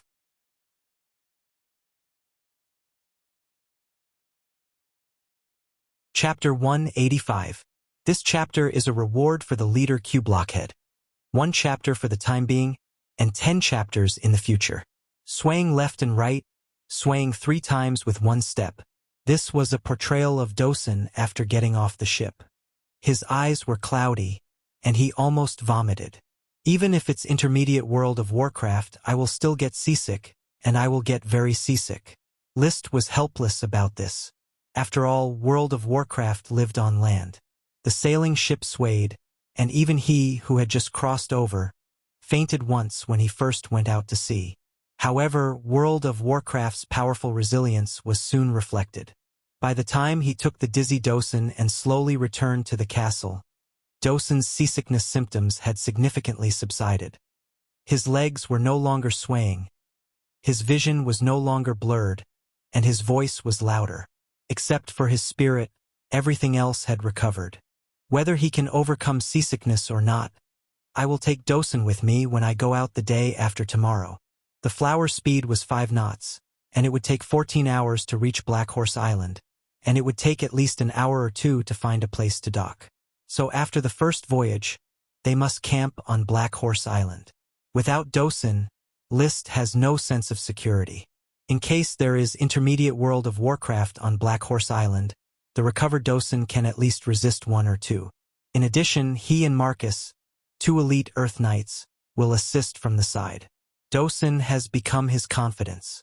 Walking on the soon-to-be-completed Dosun Avenue. Behind him came the sound of hooves. It was Thomas, who inquired about the serf Maggie, who returned with a thick bast paper to record her identity. Master, I have inquired about Maggie's identity. She is a new Eagle Kingdom serf who joined Flower Town. She has no relatives and no surname. She is currently boarding with the grocery store owner. List took the thick bast paper and keenly grasped the key. Boarding? Is she a child? Yes, sir. Maggie is just 9 years old this year. On the thick bast paper it was also clearly written, Maggie, 9 years old, no relatives among serfs, lodged in the grocery store owner's home, currently receiving training in the girls' group, and participating in the needlework class organized by the administrative office. After reading the records, he casually passed the thick bast paper to Thomas. Return it to the administrative office. He didn't say anything more. His mood was as listless as Trembling Woods. He thought that the smoke mission was very considerate and prepared to reward him with a beautiful female secretary. He even thought about what kind of name to recruit the secretary. He didn't expect that it was just a 9-year-old girl. What is the meaning of this? You want me to raise it? List tied Dosun into the kennel and walked into the castle alone. He went straight to the study. The study was his place to think. The smoke mission won't be that simple. After all, it's a product of the smoke dragon, and it involves fate. There must be something else about Maggie. The invisible dragon chain mission, the Thorns worm chain mission, many seemingly messy missions and rewards often had some kind of connection. Therefore, he naturally wouldn't think that this 9-year-old serf, Maggie, was a random reward from the smoke mission. There is too little information. Continue to pay attention to Maggie. By the way, Mrs. Morrison complained to me that the workload of the maids in the castle is too heavy, especially with banquets every day, and that more maids need to be recruited. List's thoughts flashed. Maybe I can recruit Maggie as a maid and train her from a young age? No matter what involvement she has, there will always be a day when it will be revealed. Even if there is no involvement, she can be trained as a secretary candidate. List shook the bell. He called Carter and Mawson over. Sir, what can I do for you? Mrs. Morrison told me that there are not enough female servants in the castle. Are there enough male servants? Carter and Mawson looked at each other and said, the daily life of the castle can barely be maintained by the servants, but for a grand festival like the birth of the sprites, there is a shortage of manpower, and sir, the castle has no name now. We all know that you will give it a name sooner or later. Mrs. Morrison said, a castle with a name needs a large number of servants to maintain, especially serious and skilled servants. It is difficult for us to recruit them in a short period of time. It is best to train them ourselves. Yes, we should train a group of servants ourselves. Carter smiled, his face full of gratification. Sir, you need more people to serve you. The glory belongs to you. List lived alone in the castle. At present, there were 15 servants serving him, and the 2 stewards were still complaining about the lack of manpower. In the past, List couldn't imagine what kind of luxurious life it would be to have 15 people taking care of one. Now, however, he agreed with the 2 stewards. It is true that we should train our own group of servants. Now Flower Town is not short of food and clothing, and the castle is not short of gold coins and income. So the training of servants will be left to Mr. Carter and Mrs. Morrison. The first batch tentatively set 20 internship places.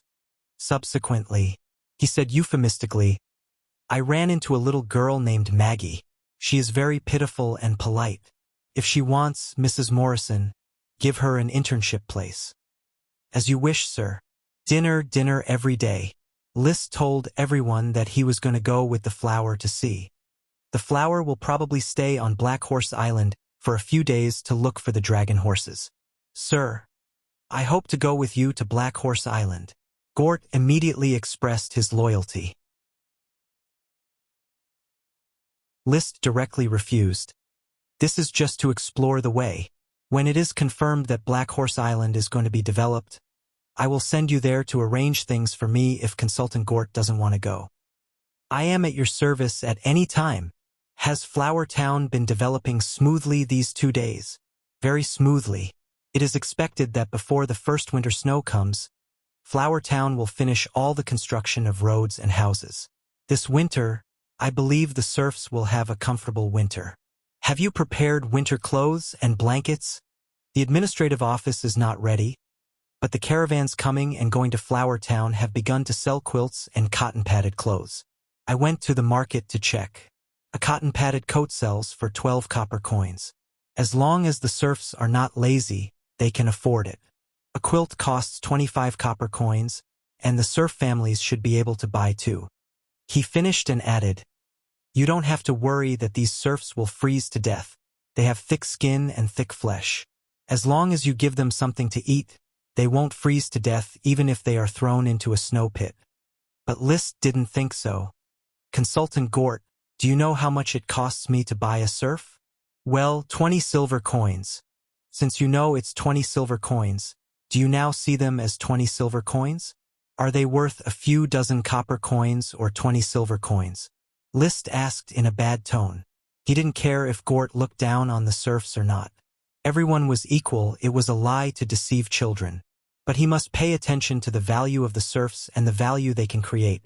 So he directly reprimanded, this winter, for every serf that freezes to death, 20 silver coins will be deducted from your salary.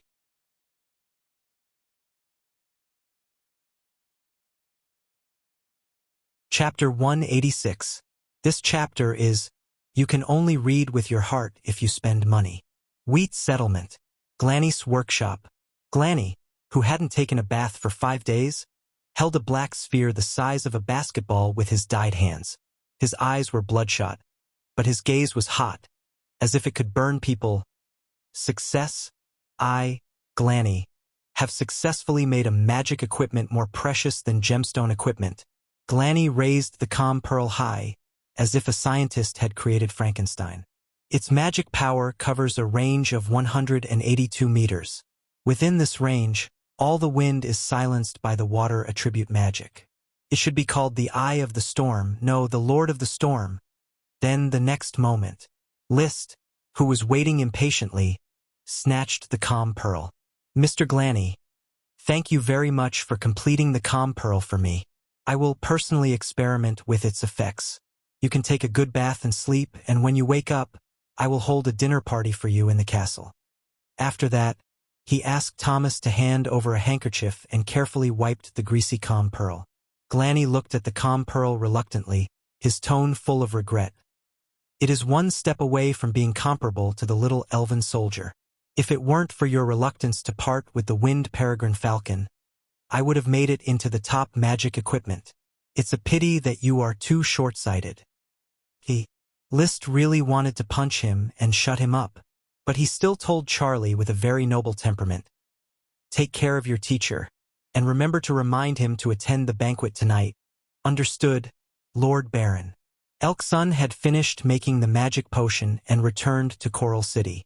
The candidate for the calm pearl experiment fell on Marcus, who had wind attribute chi. Are you ready? Ready.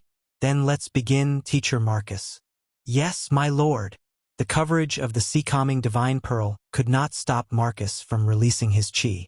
However, after he used his chi move, the power rapidly declined, and the wind attribute chi was dispersed less than a meter away from his body. When Marcus used multiple arrows, the chi attached to the arrows dissipated even faster. Very troublesome magic equipment. Within the range of the calm pearl, I feel that I can only use 10% of my strength at most. The suppression effect is very strong, Marcus said with a frown. He didn't like this feeling. List smiled and analyzed. If you get close, it won't hinder you from exerting your strength. It can only weaken the magic and aura of long-range wind attribute. Half of my strength is in multiple arrows. It's the same as crippling my multiple arrows. Karl Hammerstein, who participated in the experiment, asked curiously, Your Excellency, Mr. Marcus, why can the water-attributed sea-calming pearl silence the wind-attributed mana? I've always felt that water magic power should restrain fire magic power. The control of magic is a complicated field of magic. List was in a good mood and explained to Karl. In fact, it was all Glanny's explanation, and he didn't really understand it himself, but it didn't prevent him from relaying the knowledge with his good memory. In reality, water can extinguish fire, and water magic power can extinguish fire magic power. All magic power originates from the magic power of chaos, and it just shows various different attributes. As long as the magic structure is pried open, the restraining effect can be achieved. Then Karl's eyes were full of confusion, but on the surface, he nodded as if he understood. I see. Then the experiment continued. After 3 hours of exploration, List had completely figured out the silence attribute of the sea-calming pearl. The wind within a range of 182 meters, including the wind-attributed mana, was directly silenced. But the further the distance, the greater the attenuation, and at the edge of the range, the effect of the silence was much weaker. Using Marcus as a reference, his chi could be 3 meters away from his body at the edge, but not even half a meter away from the center. Whether he used the ultimate meaning or an ordinary move, he would be silenced by the sea-calming pearl. There were magic runes on the surface of the black pearl. As long as the chi was used to touch the magic runes, it could produce a confinement effect, confining the silence effect of the sea-calming pearl. When used, the magic runes were touched again, and the confinement effect was lifted. When the sea-calming pearl was placed in a pond near the castle, the water, which had been wrinkled under the breeze, quickly calmed down, and no waves could be seen. It was just that Karl stirred hard with his long sword, causing the surface of the pond to fluctuate again. It can't silence the movement of the water, so when there is a storm, sailing will still be dangerous. Marcus analyzed. List nodded.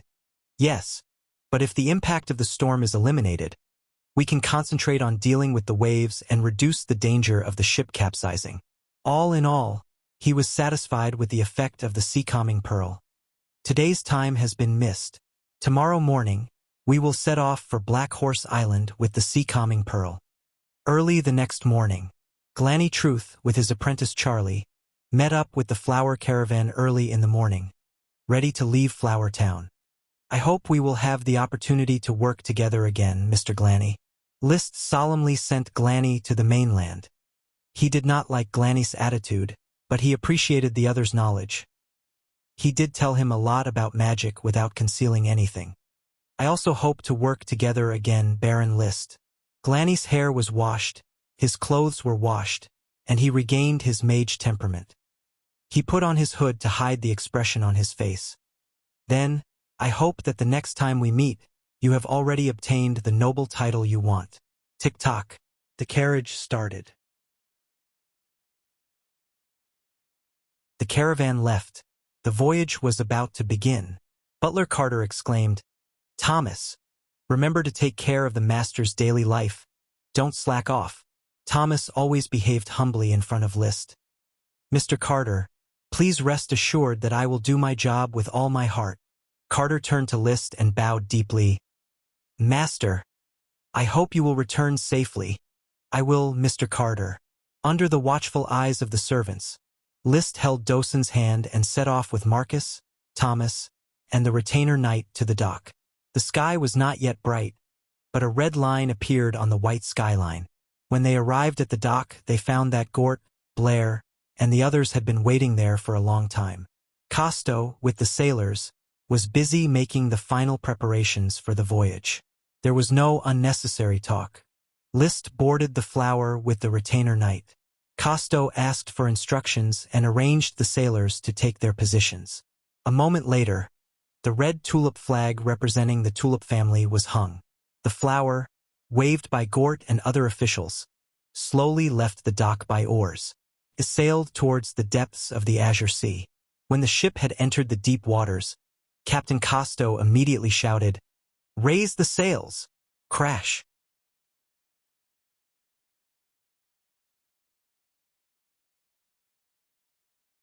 Chapter 187. This chapter is Snow Breaks 1,000 Blades. My lord, Dosen is very adaptable. It is no longer afraid of the shaking of the ship and can walk freely on the deck. At the bow, Marcus looked at Dosen, his eyes shining. It was a look of longing. Intermediate World of Warcraft, combined with the Thorn Sprite, will undoubtedly help List ascend to the title of Viscount. As for him, if he followed List and charged into battle, the title of Chevalier would also be at his fingertips. The aristocratic aspirations of several generations of his family are pressing on Marcus, and Marcus is counting on List. List relies on Dosen and Ella. List did not answer, but tentatively pointed to the sea and ordered, "Dosen, rock thorns." Dosen opened his mouth and spat out. A rock pillar that was not very thick suddenly emerged from the sea, and as soon as it emerged, it sank into the sea and disappeared. Woof woof. Dosen was puzzled by his rock thorns, which were instantly submerged. List touched his big head and turned to Marcus. Making something out of nothing. Although the rock thorns are much smaller than on land due to environmental constraints, the changes in the nature of magic it represents are still awe-inspiring. I now believe a little in Glanny's triangle theory. Spirit, magic, matter, all three can be converted. Deep in his heart, he was not interested in this theory, but there was no other better theory to explain it. However, Marcus apparently did not have the spirit of exploration. Dragons can produce metals and gems, and elves can produce plants. This is the law of nature. Dosen can make rocks, just as a mage can rub fireballs. I think they belong to nature. So do you think alchemists exist? Alchemists? Marcus thought for a moment and said in a serious tone, "I don't know, but I don't want them to exist. All the glory of a knight can be obtained from the charge. Relying on alchemy without sowing will only make us fall." List sighed. Marcus was obviously not a suitable person to communicate with. His mind was filled with the glory of a knight and the glory of a noble. I think alchemy does exist. Turning stone into gold sounds much simpler than creating something out of nothing, he said simply, having lost interest in chatting. He just looked at the blue waves of the sea and let his imagination run wild. All the materials used to forge gold coins come from the golden dragon, which produces gold. If someone grasps the secret of the gold dragon's infection with gold, they might be able to master alchemy. Thinking of this, he remembered the 2 boxes of books he had collected when he salvaged the shipwreck treasure. Among them was a book on alchemy. Unfortunately, after touching it, the book immediately turned into ashes. This was his greatest regret. Occasionally thinking about it, he would feel distressed. Sometimes he would think if he put the book in the gem space and read it again, would it be preserved? The gem space could make matter still, and perhaps the pages could be opened. Thinking about it carefully, it was unlikely. If a candle was put in, the flame would be crooked after touching it. If a book was put in, it would be broken after touching it. Perhaps the decayed pages could be scraped away layer by layer and part of the content could be obtained. Unfortunately, he didn't think of it at the time. Suppressing his regret for alchemy, his thoughts jumped to the keel bone collected in the gem space. This dragon bone originated from the shipwreck. Because there was no shipbuilder, it could not be inlaid on the flower, so it could not play its role in driving away sea monsters. When I have money, I will build a brand new, epic-making schooner, and then I will inlay this keel bone in it. The sun had risen. The sea breeze was blowing with a force of 3 or 4. It happened to be a northwest wind, allowing the flower to sail with the wind, and the speed had exceeded 5 knots. After everything was stable, Costo came out of the captain's room and reported to List. The current speed of the ship is 5.5 knots. At this rate, the flower will reach Black Horse Island in 13 hours. You are an expert in this area. You will be responsible for everything and ensure safe navigation. If there is a storm, remember to use the calm pearl. I am going to rest now. Report to me at any time. The Flower was only a medium-sized merchant ship. Therefore, the guest room was not spacious. Thomas put the fruit he brought on the table and left to see Dosen. Only List was left in the room. He took out the flame mushroom magic potion from the gem space and began today's potion task. As the potion entered his stomach, the scorching magic spread, hitting his limbs. He silently ran his chi, guiding this magic to evenly impact every part of his body. Compared to the people of this world, he had a clearer understanding of the structure of the body, including the meridians that could accommodate the flow of chi. In China's ancient culture, it has always been about meridians. List had studied meridians before, but on Earth, meridians were an unproven existence. Here, the meridians were real and were the routes and channels for the flow of chi. Magic was stimulated, chi was generated, and the total amount of chi in the body increased little by little. Everything was so smooth that List was addicted to it. He couldn't help but sigh, "I am such a genius." According to the experience taught by the Count and Levis's verification, the elite Earth Knight will often feel a variety of physical discomfort in the early stages of taking the potion. This is the aftereffect of the magic potion's impact on the body. It takes a long time to break in and find a balance. He suddenly opened his eyes and said to himself, "Why don't I feel this way?" The effect of taking the flame mushroom magic potion is immediate, but there is no physical discomfort at all. Soon, he inferred why his practice was so smooth. I understand the meridian theory of traditional Chinese medicine. Using it as a reference, it is easier to grasp the details of the flow of qi in the meridians and find a balance. These two meridian theories do have many similarities. I know the structure of the body. The way the qi is operated is adjusted according to the structure of the body at any time. Also, I am afraid that my willpower will be stronger than that of an ordinary knight. After all, I am a transmigrator. My soul absorbed the soul of my predecessor and even had an unclear relationship with the smoke dragon. Therefore, my control of qi is like an arm and a finger, without the slightest obstruction or stagnation. Knowledge is power. The Count, Levis, and others may only know the structure of their own bodies limited to the heart, liver, spleen, lungs, kidneys, bones, muscles, and fat. The study of the microscopic level in this world does not exist at all. They don't even know what bacteria and cells are, let alone atoms and electrons. No one cares about medicine or physics. They all focus on qi and magic. Can't be said that there are none. Mages can barely be regarded as a variant of scientists, but the direction of research is on magic. List smiled slightly, and I, with the superposition of the knowledge of two worlds, plus a good bloodline talent, it is not an exaggeration to call me a genius. It was as if he saw the Sky Knight waving to him, after being proud. With the rationality of an adult, he quickly settled down and continued to practice qi.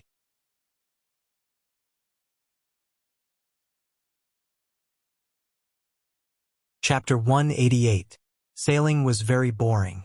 List had to maintain a noble demeanor, and it was impossible to get along with sailors or knight retainers. So after lunch, he took a nap and continued to practice qi in the afternoon. This practice lasted the whole afternoon. The flowers arrived at the location marked on the nautical chart at about 1:30 in the afternoon, but no trace of Black Horse Island was found, so they had to continue searching at sea. It took nearly 3 hours to find the exact location of Black Horse Island. This nautical chart is off by a full 10 kilometers. Those mice have learned navigation knowledge from dogs. Costo gritted his teeth and roared angrily. If it wasn't for good luck, they might not have found Black Horse Island until late at night. Don't complain. It's lucky to find Black Horse Island. List was very open and even a little bit unsatisfied. He was getting more and more fond of the feeling of taking potions. Now we are looking for a place to dock? Yes, my lord. Black Horse Island is an undeveloped island after all. We need to find a suitable landing place. The outline of Black Horse Island is much larger than I thought, maybe the size of Beer Island. This area is sandy, and it is difficult to dock. He pointed out the window to the island horizon. Is it as big as Beer Island? It's just my visual estimation, but it shouldn't be too far off. This inference made List very happy. The size of Beer Island was just right for a viscount's fief. Too big would be cut off and shared with other nobles. Too small would be a loss. Not too big and not too small was just right. Half a circle. When the sun had begun to fall toward the sea level, they finally found a suitable landing place. The flowers slowly approached, anchored, and lowered the wooden boat. Except for a few sailors who were responsible for looking after the flowers, the rest of the people went ashore in wooden boats. The shore was rocky, similar to the docks of Flower Town. As far as the eye could see, the vegetation on the island was not lush, only a few sparse trees in the distance. There were even more weeds. There were some deer in the weeds in the distance, watching List and his party vigilantly, especially looking at the tall and mighty Dosen. They couldn't sense Dosen's intermediate world of Warcraft from afar, but they could tell that Dosen wasn't someone to be trifled with. Teacher Marcus, let's explore along the coastline first. It's only about an hour before nightfall. We'll come back when it's dark and spend the night on the flower. List instructed. Yes. They didn't bring any horses, so everyone was walking. Only List didn't walk because he could ride Dosen. Dosen's body was huge, so riding on it was more comfortable than riding on a horse. Many knights, especially the powerful knight, were no longer limited to riding horses. They had switched to various powerful dragon-type beasts and World of Warcraft. For example, Stephanie Vulture, the wielder of the Magic Eye Aura secret skill, rode a World of Warcraft's Vulture and traveled the sky. The Sky Knight's individual combat power was above that of a knight's charge, so the mount highlighted individual combat power. Ordinary Knight relied on charging side by side to form a powerful torrent of chi, so the mount highlighted the standard. Horses were the most suitable. Riding a dog wasn't very nice, but riding on Dosen's back, List didn't look out of place. On the contrary, having an intermediate World of Warcraft as a mount would make everyone envious and raise their image. List grabbed Dosen's black fur and held his body in place. List's mind was empty for a while. Taking advantage of a moment's gap, he called out the smoke quest. The smoke condensed and formed serpentines. Quest completed. Reward: dragon horses. There is no doubt that after the flower docked, the voyage to sea was completed, and there was no need to wait for the return voyage to be considered complete. After a while, the smoke changed. A new quest was issued. Quest: you have set foot on a new land. As a lord who takes pioneering as his duty, how can you let Black Horse Island be abandoned and not manage it? Please establish a temporary stronghold on Black Horse Island and settle 100 serfs. Reward: a few decaying bones. Temporary stronghold? A few decaying bones. List quickly thought of a previous smoke quest, a quest about ghosts, and the reward was a broken bone. It was eventually determined to be a keel made from the bones of a high-level dragon species in World of Warcraft. So what do these decaying bones look like? It was not easy to guess, so he didn't think about it. For smoke quests, sometimes List becomes very lazy, because as long as he can complete the quest, the reward will always come to him through coincidence. Establishing a temporary stronghold is a planned quest. The team walked for only a few miles. They found that the rocky coast had disappeared and was replaced by a sandy beach. The location where the ship stopped is probably at the junction of east and west. The east side of Black Horse Island is mostly sandy, and the west side is mostly rocky cliffs. Costo often goes to sea and has been to many islands, so he can infer the overall situation of the island from the details of the island. Look at the center of the island. There are no undulating mountains, more gentle slopes. He narrowed his eyes, took a closer look at the distance, and added, "Sir, I found that Black Horse Island is very round." Very round? Yes, the topography of the island is coherent, at least on our side. I don't know about the opposite side. Maybe we can sail again tomorrow, circle the island, and thoroughly observe the shape of Black Horse Island. List looked up at the sunset in the sky and said, "Then wait until tomorrow. The situation is unclear now, Let's go back to the flowers first. Nothing happened that night, and nothing happened either. List was not very used to sleeping on the ship. The sound of the waves, mixed with the snoring of the sailors and the Squire Knight in the cabin, made it difficult for him to sleep. Trembling Woods was guarding outside his door. Dogs also snore, so it is not surprising that Dosen snores like blowing bubbles. List himself never snores and likes a very quiet environment when sleeping. Unable to sleep, he simply sat up, took out a crystal lamp, and put it on the table. He bought the crystal lamp from Glanny, which is very convenient to carry and use, equivalent to a flashlight. With light, he continued to take things out of the gem space. A red blood sword, worn on his waist during the day and put into the gem space at night. A bow, arrows, a set of fine steel knight equipment, and 3 fine steel knight spears for emergencies. Mithril or crystals and jade, neatly stacked. There are also black pearls, keel bones, binoculars, floating bottles, and smoke grass. And a lot of food, including a lot of milk, eggs, roast meat, vegetables, fruits, bread, and various seasonings. The gem space is a static substance and will not deteriorate, and food can be stored as long as he wants. With these materials, it is not a problem to throw him on a deserted island and live a happy life for a few months. He even put a few pieces of flower soap in it. There are also 30 flame mushroom magic potions made by Elksun, which are also in the gem space. It's not easy to save up a little bit, but I have a rich family. Satisfied with the materials, he rearranged them, put the space gem close to his body, lay in bed and counted sheep.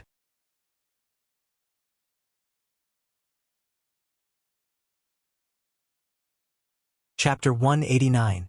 After circling around the island, as Costo had speculated, Black Horse Island was a non-standard oval island.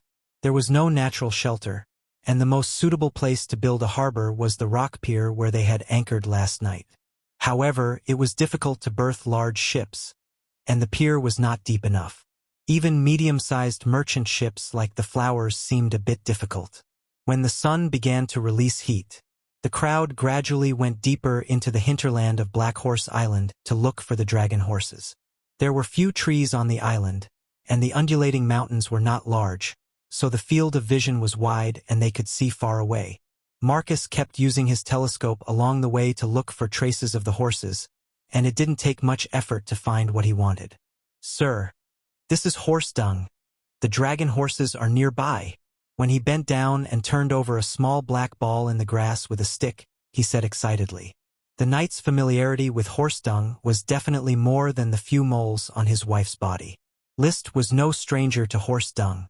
He raised his head and looked at the gentle hill in front of him. "It should be on the opposite side of the hill. Let's go around." Dosen took the lead, carrying List and taking small steps. Marcus and the others had no mounts, so they could only trot. After a while, the group successfully crossed the weeds and came to the other side of the hill. Without binoculars, they could see that on the hillside in the distance, a group of black wild horses was leisurely eating grass, very comfortable. Dragon horses. They are all black horses. They should be dragon horses. Don't be in a hurry. First observe carefully and count how many horses there are. List calmly took out his binoculars and looked at the dragon horses. In the camera, the steeds, which were not inferior to the castle's black dragon, didn't seem to notice their party and only cared about eating grass and frolicking. 1, 2, 3. A total of 37 black horses. It was a very small group of horses, but to List it was a huge gain. That was because every dark horse here could be a dragon stallion. After Marcus finished counting the horses, he could not suppress his excitement. "My lord, there are a total of 37 horses. There are 9 foals, and the remaining 28 horses are enough to equip 2 knight teams. Teacher Marcus, you can have one of them now." "Thank you, my lord." Marcus wished he could immediately catch a black horse and tame it, but in order to not alarm the horses, he still said, "There must be a horse king among these wild horses. Sir, you should personally tame the horse king, so that the remaining black dragon won't run away." Horse king was a common name. Among a herd of wild horses, there would definitely be a leader. It was usually the bravest stallion that led and protected the herd. Once the Horse King was tamed, the other horses would continue to follow the Horse King's lead. This meant that the entire herd of horses would be tamed. Can you confirm which one is the Horse King? List was eager to give it a try. The Horse King naturally belonged to him. Only the Lord had the right to ride the Horse King. It's very simple. We will intimidate the herd, and the one leading it will be the Horse King. The task of intimidating was directly given to Dosen. As soon as Dosen appeared, the aura of World of Warcraft frightened the Black Dragon herd. Then, the herd stopped eating grass and turned around to run. Can you clearly see which one it is? Yes, sir. The Horse King is the black horse with a purplish-red mark on its forehead. It has the longest mane and is also the tallest. I feel that it is more spirited than Sir's Black Dragon. Upon hearing this, List said, "First, we will clearly examine the surrounding terrain. After the herd relaxes, we will encircle and capture them. I will personally tame the Horse King." The Black Dragon herd was already like a turtle in a jar, so there was no need to be too nervous. List's location was roughly a bit south of the central part of the island. The northern slope of the highest hill was the grazing pasture of the Black Dragon herd. The range of the pasture was very large, stretching from one hill to another, including the valley between the mountains. It was a grassland with sparse trees. This is a natural pasture. I found a total of 4 kinds of high-quality pasture. Sir, please take a look. Marcus was very familiar with the pasture. This is Lamus chinensis, which is most suitable for grazing sheep. There are not many of them, but they are very nutritious. This is needle grass, which is the favorite food of horses, but the needle grass here is a little weak. This is alfalfa, which has no sprite worms, so it can't grow well. This is ice grass, which is a good pasture. Unfortunately, it is not growing well and the plant is short.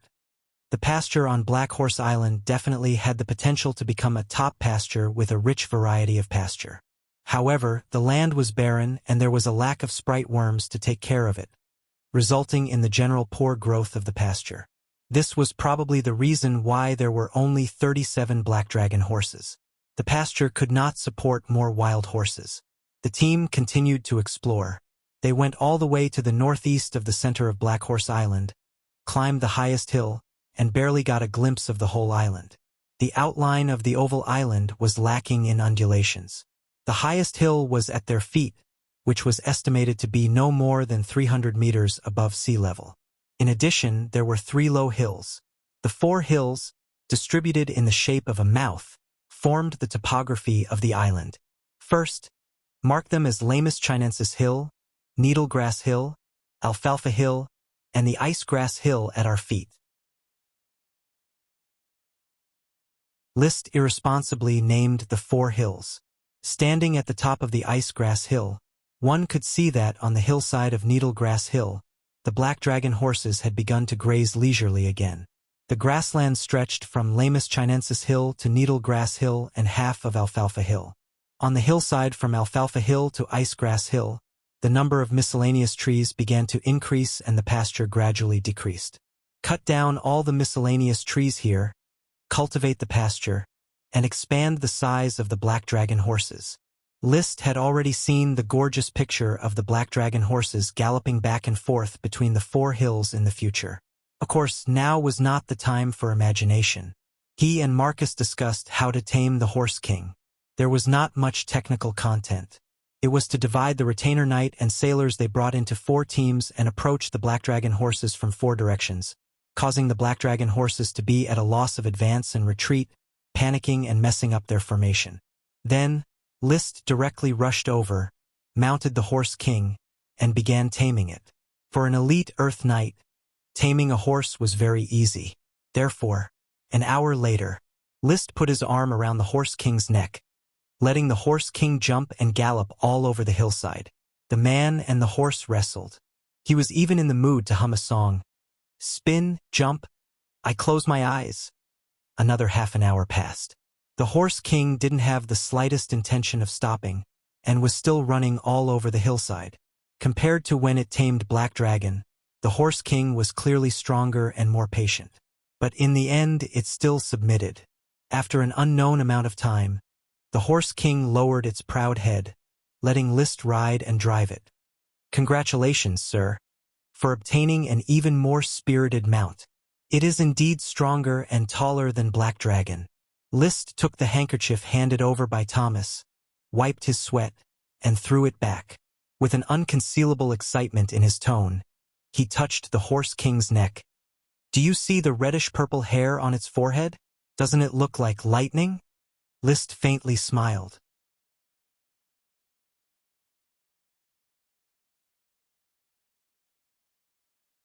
Chapter 190. This chapter is Talented Men of Rivers and Mountains. Lightning was a stallion. There was no doubt about it. In order to know how old it was, List forcibly opened its mouth and let Marcus observe its teeth. A normal stallion has 40 teeth, including 12 incisors, 4 canines, and 24 molars. A mare has no canines, only 36 teeth. To determine the age of a horse, it mainly depends on the incisors. Incisors are divided into incisors, intermediate teeth, and caries. The incisors are the front incisors in the center, the caries are the incisors at the edge, and the intermediate teeth are the incisors between the incisors and the caries. Incisors are divided into two stages. One is the milk stage, which is what we call the milk teeth, and the other is the permanent teeth. While observing, Marcus also explained to List and the Squire Knight, not forgetting to shoulder the responsibilities of a tutor and an instructor of the night team. Within 1 year of age, the milk incisors grow in 1 to 2 weeks, the milk intermediate teeth grow in 3 to 6 weeks, and the milk caries grow in 6 to 8 months. At the age of 2.5, the milk incisors fall off, and the permanent incisors grow. At the age of 3, the upper and lower permanent incisors touch, which is said to be fully grown. At the age of 3.5, the milk intermediate teeth fall off, and the permanent intermediate teeth grow. At the age of 4, the permanent middle teeth are fully grown. At the age of 4.5, the milk caries fall off and the permanent teeth grow. At the age of 5, the permanent teeth are fully grown. He pointed to Lightning's completely closed teeth and said, "Lightning's incisors are neatly in contact, which are permanent teeth, so its age is over 5 years old. After the age of 5, we need to judge its age according to the black pit of the teeth, which is the pit in the middle of the teeth. According to the depth of the black pit and the time of erasure, the age of a horse can be determined from 6 to 11 years old. After the black pit completely disappeared, according to the shape, size, and position of the teeth marks, the age of a horse can be determined from 13 to 18 years old. If Lightning is an ordinary warhorse, its age should be about 8 years old." Marcus made his own judgment after the observation. However, he continued, many excellent warhorses are mixed-blooded World of Warcraft stallions and dragon horses. There is a certain degree of error in estimating their age through their teeth. Using Lightning's World of Warcraft stallion bloodline to correct for the error, she may already be 10 years old or even older. The development of World of Warcraft stallions and dragon horses was not much different from normal horses, but the strengthening of their bloodline made their teeth better and more resistant to wear and tear.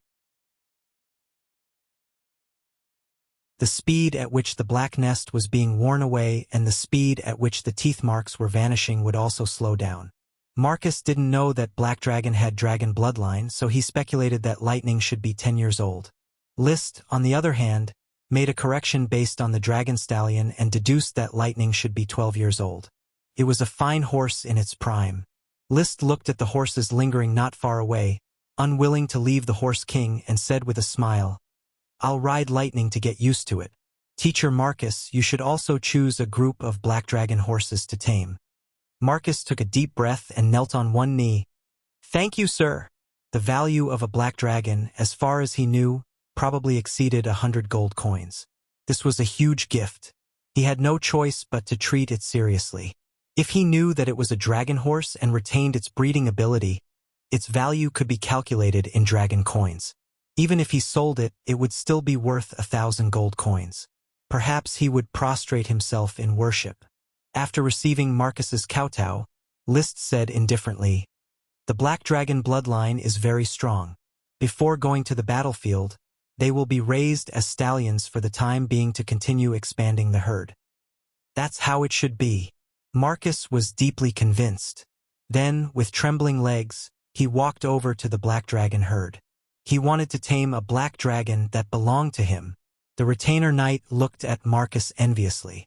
They didn't have the qualifications to ride such a precious horse and could only ride an ordinary horse. A cool breeze blew gently and the sun was warm. Riding on a stable horse, Liszt let lightning wander on its own. His thoughts had already jumped to another matter. Black Dragon is the name of my mount in the castle. I originally thought that there would only be one, so I named it Black because of its pure black body. Now that there are so many Black Dragon horses, is Black Dragon the name of a horse or a herd of horses? In the end, his feelings for Black Dragon prevailed. Black Dragon will be the name of a single horse, just like my Fiery Dragon. The current herd should have a new breed name. Sapphire Grand Duke has blue-blooded horses, so maybe I can have a herd of black-blooded horses?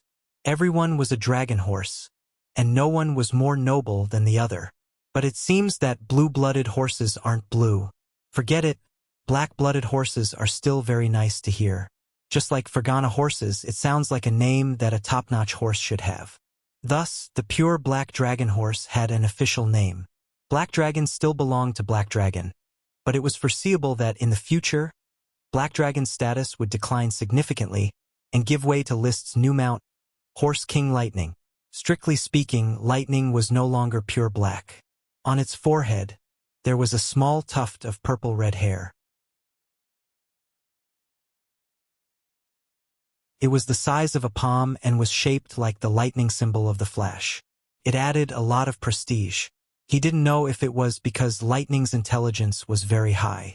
After it was tamed by Liszt, it seemed to know that Trembling Woods and Liszt had a close relationship, so its fear of Trembling Woods quickly disappeared. Even if Dosen was beside it, opening its mouth and letting out a dull roar, it did not run away. It even raised its head and snorted disdainfully at Dosen. Lightning was at least 4 meters tall, while Dosen was only 9 meters, which was double the difference. He had to raise his head to look at Lightning. This undoubtedly made Dosen feel humiliated. Coupled with the resentment of being robbed of its master, it made Dosen want to bite the black horse to death. But it couldn't. It was like it wanted to bite Black Dragon to death. But it didn't dare to. Woof woof. Poochie. A dog barked, and a snorted. No one knew what they were communicating. The first expedition to Black Horse Island ended after the taming of Horse King Lightning. Liszt and Marcus, each with a black blood horse, rushed back to the rock pier with the knight and sailors. Unexpectedly, the horses also followed them to the pier. They were still attached to their horse king. The black blood horse herd has been found. The voyage mission is complete. We will set off tomorrow. Liszt ordered. From now on, the development of Black Horse Island will be included in the agenda. First, we need to establish a temporary stronghold here. While there is still some time before dark, we need to clean up the vicinity of the pier. Yes, sir. Once the temporary stronghold is built, the sailors and their families will first be moved to Black Horse Island to prevent the news of Black Horse Island from leaking. Once the news of the Black Blood Horse is leaked, it is likely to attract covetous eyes. When they discover the value of the Black Blood Horse, they will definitely spare no effort to snatch it. Only when Liszt makes a contribution and can obtain the Viscount and fief will it be the time for Black Horse Island to come out. At this stage, Black Horse Island will slowly develop with the secret funding of Flower Town. Time flies like a white steed, and the night passed in a flash. Early the next morning, riding Lightning around the pier, Liszt reluctantly let Lightning return to the horse herd. He was not going to take the Black Blood Horse back. The same was true for Marcus, who released his tamed Black Fiend.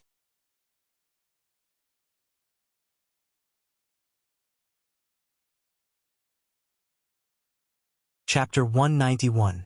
This chapter is Fantasy Reaper 11 Reward Added. The waves were sparkling and the breeze was blowing. Today was not a windy day, so the flowers did not sail fast. The sailors in the oar room had begun to slide the oars to speed up the voyage. The servant brought a stool, and Liszt sat on the bow deck, enjoying the sea view. Dosen was lying on the side of the ship. A voyage had made him overcome his fear of the sea. From the beginning, he was afraid of the deep blue water, but now he was staring at the sea in a daze. His ability to adapt was amazing. In the near future, he was about to become a qualified sailor, no, a water dog. Dogs generally know how to swim, and the flying dust dog is also a dog. List must let him learn how to swim. The waves rolled. The flowers were far away from Black Horse Island. There were sporadic small islands around Black Horse Island. Perhaps they could not be called islands. They could barely be regarded as coral reefs. A wave could directly submerge the coral reefs. Some of the reefs were covered with trees, and some were pure sand and stones. The scenery is really beautiful. Blue sea, blue sky, seagulls, sandy beaches, but there are no fragrant coconut trees. If it was on Earth, Black Horse Island and the nearby reefs could definitely be developed into a resort no less than the Maldives. Unfortunately, the Grand Duchy of Sapphire is an island country. The nobles here are islanders, and they are not in the mood to enjoy the beach scenery. The nobles were busy robbing the Eagle Kingdom. The Count and Levis, I don't know how much wealth they have robbed, and I don't know when the Tulip Fleet will return. There should be no shortage of serfs this time, and the return speed should be fast. Thinking of 1,000 serfs. List's heart was burning. There were more than 2,500 serfs in the territory, and there was not enough manpower to farm in Flower Town. Now there was Black Horse Island to develop, and there was a shortage of manpower. The lack of people made many of his ideas unachievable. He could only slowly farm and slowly save some gold coins. He could not get rich overnight. I need to maintain my potions. With the amount of potions I'm using now, it's not enough to just rely on the flame mushroom. It's still not enough even with the fast-growing magic thorns. I have to use the earnings from the black tulip to buy more potions. There are not many businesses that can make money without the magic potion. The seafood business will last for another 6 months, and it is estimated that it will have to be withdrawn. The nobles with a little brain are secretly catching seafood in secret, but they are not selling it to the public. I don't know when the flower wine will be brewed. At present, the new money-making project is the flower soap produced by the soap workshop. Bernal Poisoned Egg was seizing the time to reform the process, prepare for mass production, and put it on the market as soon as possible. List hoped that the flower soap could monopolize the Coral Island market within 3 months, and then cooperate with Tulip Castle or Beer Castle to open up the outer island market. With the quality and cost of the flower soap, it could become a pillar industry in Flower Town. First, I'll make money with the flower soap and then I'll buy serfs. When I have a large number of serfs, I'll be able to start more industries, make more money, and then buy more serfs. After I'm fully armed, I'll go to the battlefield and be awarded with meritorious service. He began to fantasize. Viscount, Earl, Marquis, Duke, and then riding a dragon. But after imagining the scene of riding a dragon, along with the rocking of the flowers, everything suddenly seemed dull. Sure enough, poverty has limited my imagination. The meaning of life, the goal of struggle, besides riding a dragon, there is no other pursuit. At this moment, there was a sailor's loud exclamation in his ear. Leviathan! It's Leviathan! Oh my God! We've encountered a sea monster. We're going to be eaten by Leviathan. Ah, woof woof. It's over. It's over. Leviathan? List didn't react at first. He didn't know what Leviathan was. But then, there was Costo's roar in his ear. Don't panic. Don't panic. Do your job. It's not a Leviathan, it's just a big sea beast. They're friendly and never hurt ships sailing at sea. Perhaps Costo's reassurance worked. The sailors no longer panicked. Thomas also calmed down from his panic and ran to List. Master, we've encountered a sea beast. I saw it. List got up and pacified Dosen, whose fur was standing on end and barking, and looked at the sea on the left side of the flowers. There, a sea beast waving its huge pectoral fins was leaping from the sea. Its huge body rolled on the surface of the sea before falling back into the water, setting off wild waves. It was some kind of whale, and he recognized it at a glance. It was a sea beast, not a sea monster. The magic, I did not observe any signs of magic. The sea beast was similar to the humpback whale he had seen in Man and Nature. If its huge pectoral fins were to hit the flowers, it was estimated that the flowers would be smashed to pieces. However, it did not approach the flowers. It was just not far away, moving side by side with the flowers. "Sir." Marcus hurriedly ran over, followed by the retainer knight. They all felt the danger and came to protect Liszt. But it was not dangerous. Liszt quickly restrained his nervousness in front of the behemoth. On the surface, he pointed to the humpback whale. "It's very majestic, very magnificent. It's rare to see a sea beast up close. Teacher Marcus, everyone sit down and enjoy together." "Sir, do you want to hide in the cabin first?" Marcus worriedly asked. "It's a sea beast." "Don't worry, Captain Costo has told us about sea beasts. They are very friendly." Liszt smiled, calm and at ease. The retainer knight looked at him with admiration. He was indeed worthy of being a lord favored by the glory of the knight, the embodiment of courage. After listening to Liszt's comfort, Marcus bowed, relaxed his body, and no longer made a fuss. Together with Liszt, they enjoyed the rare spectacle, walking with the giant beast. However, it was only a moment before the humpback whale seemed to lose interest in the flowers, or perhaps it just came up to the surface to take a breath.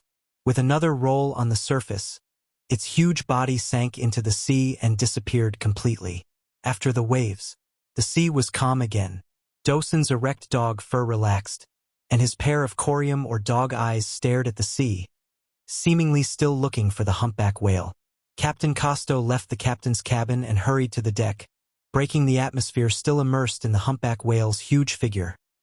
"Sir Lord, that was a sea beast just now. They are often seen sailing at sea.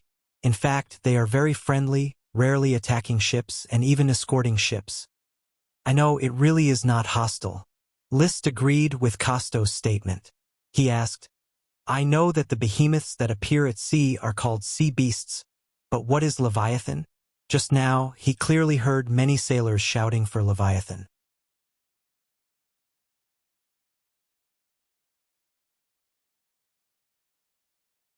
Chapter 192.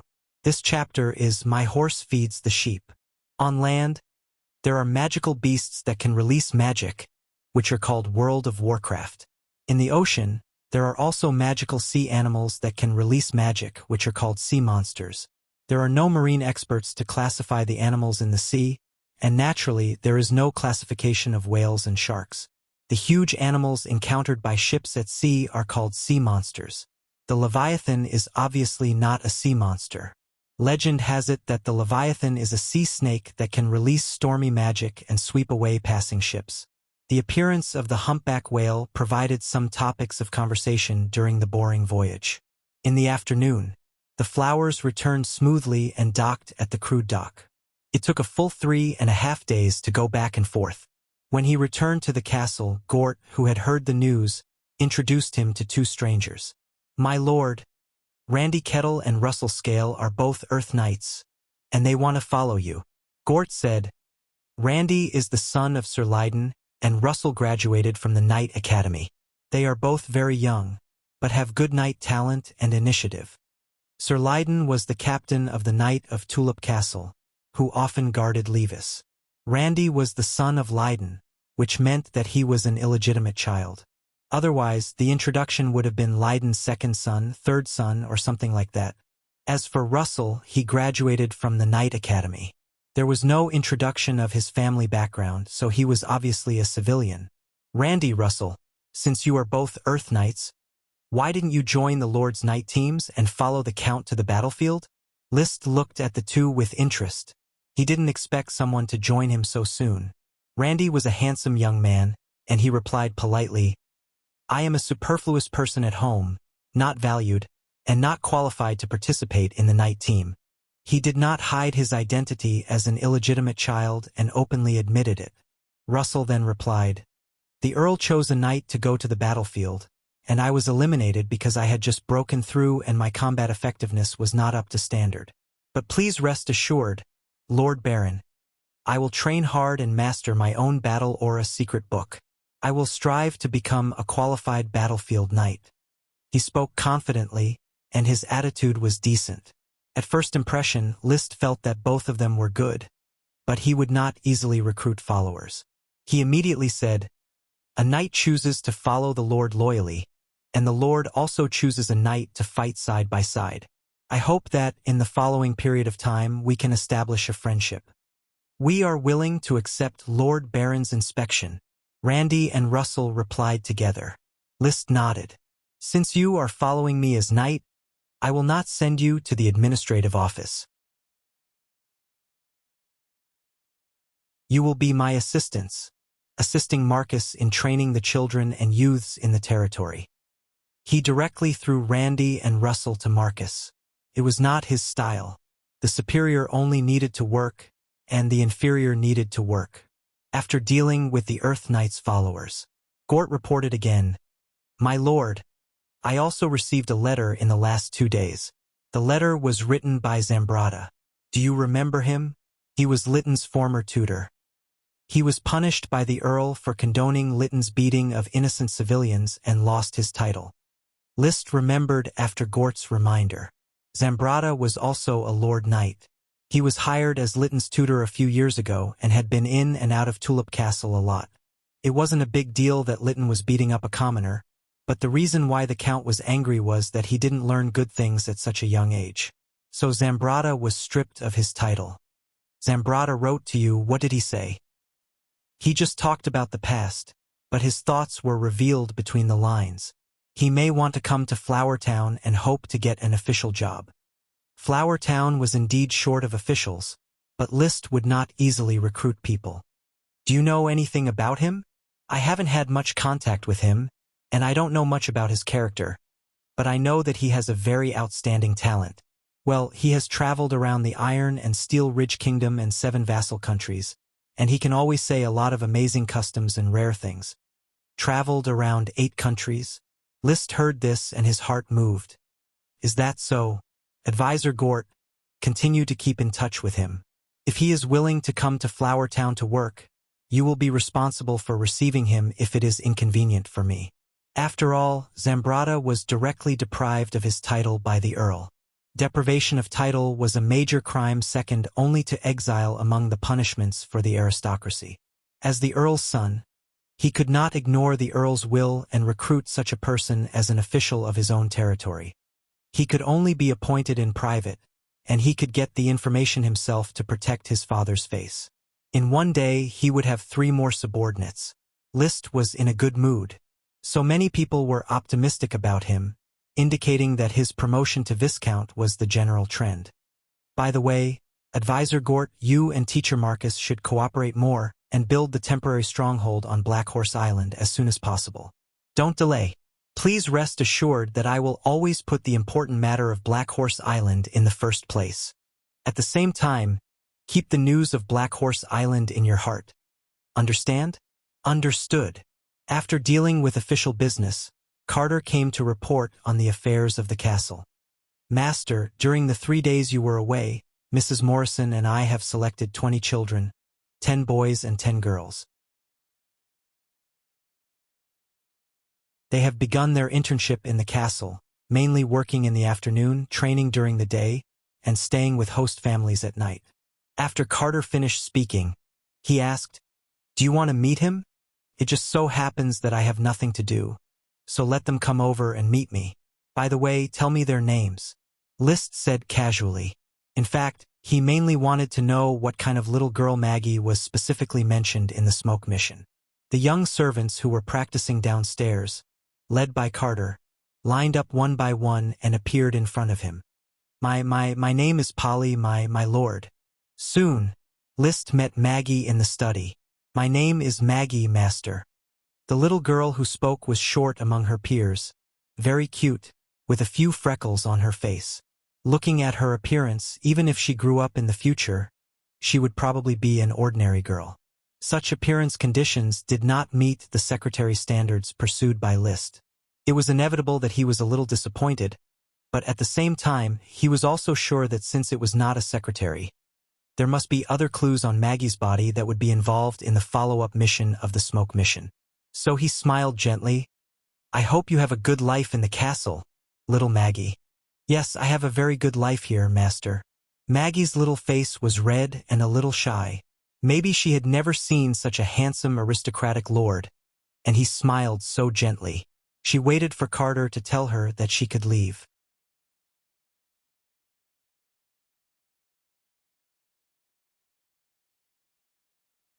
Chapter 193. Master is a real aristocrat. In the kitchen maid, Irene Fourfingers, proudly said to Maggie, who followed her as an intern, "Little Maggie, you will like this castle.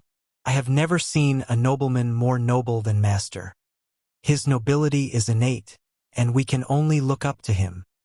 "Yes, Sister Irene." Maggie nodded seriously.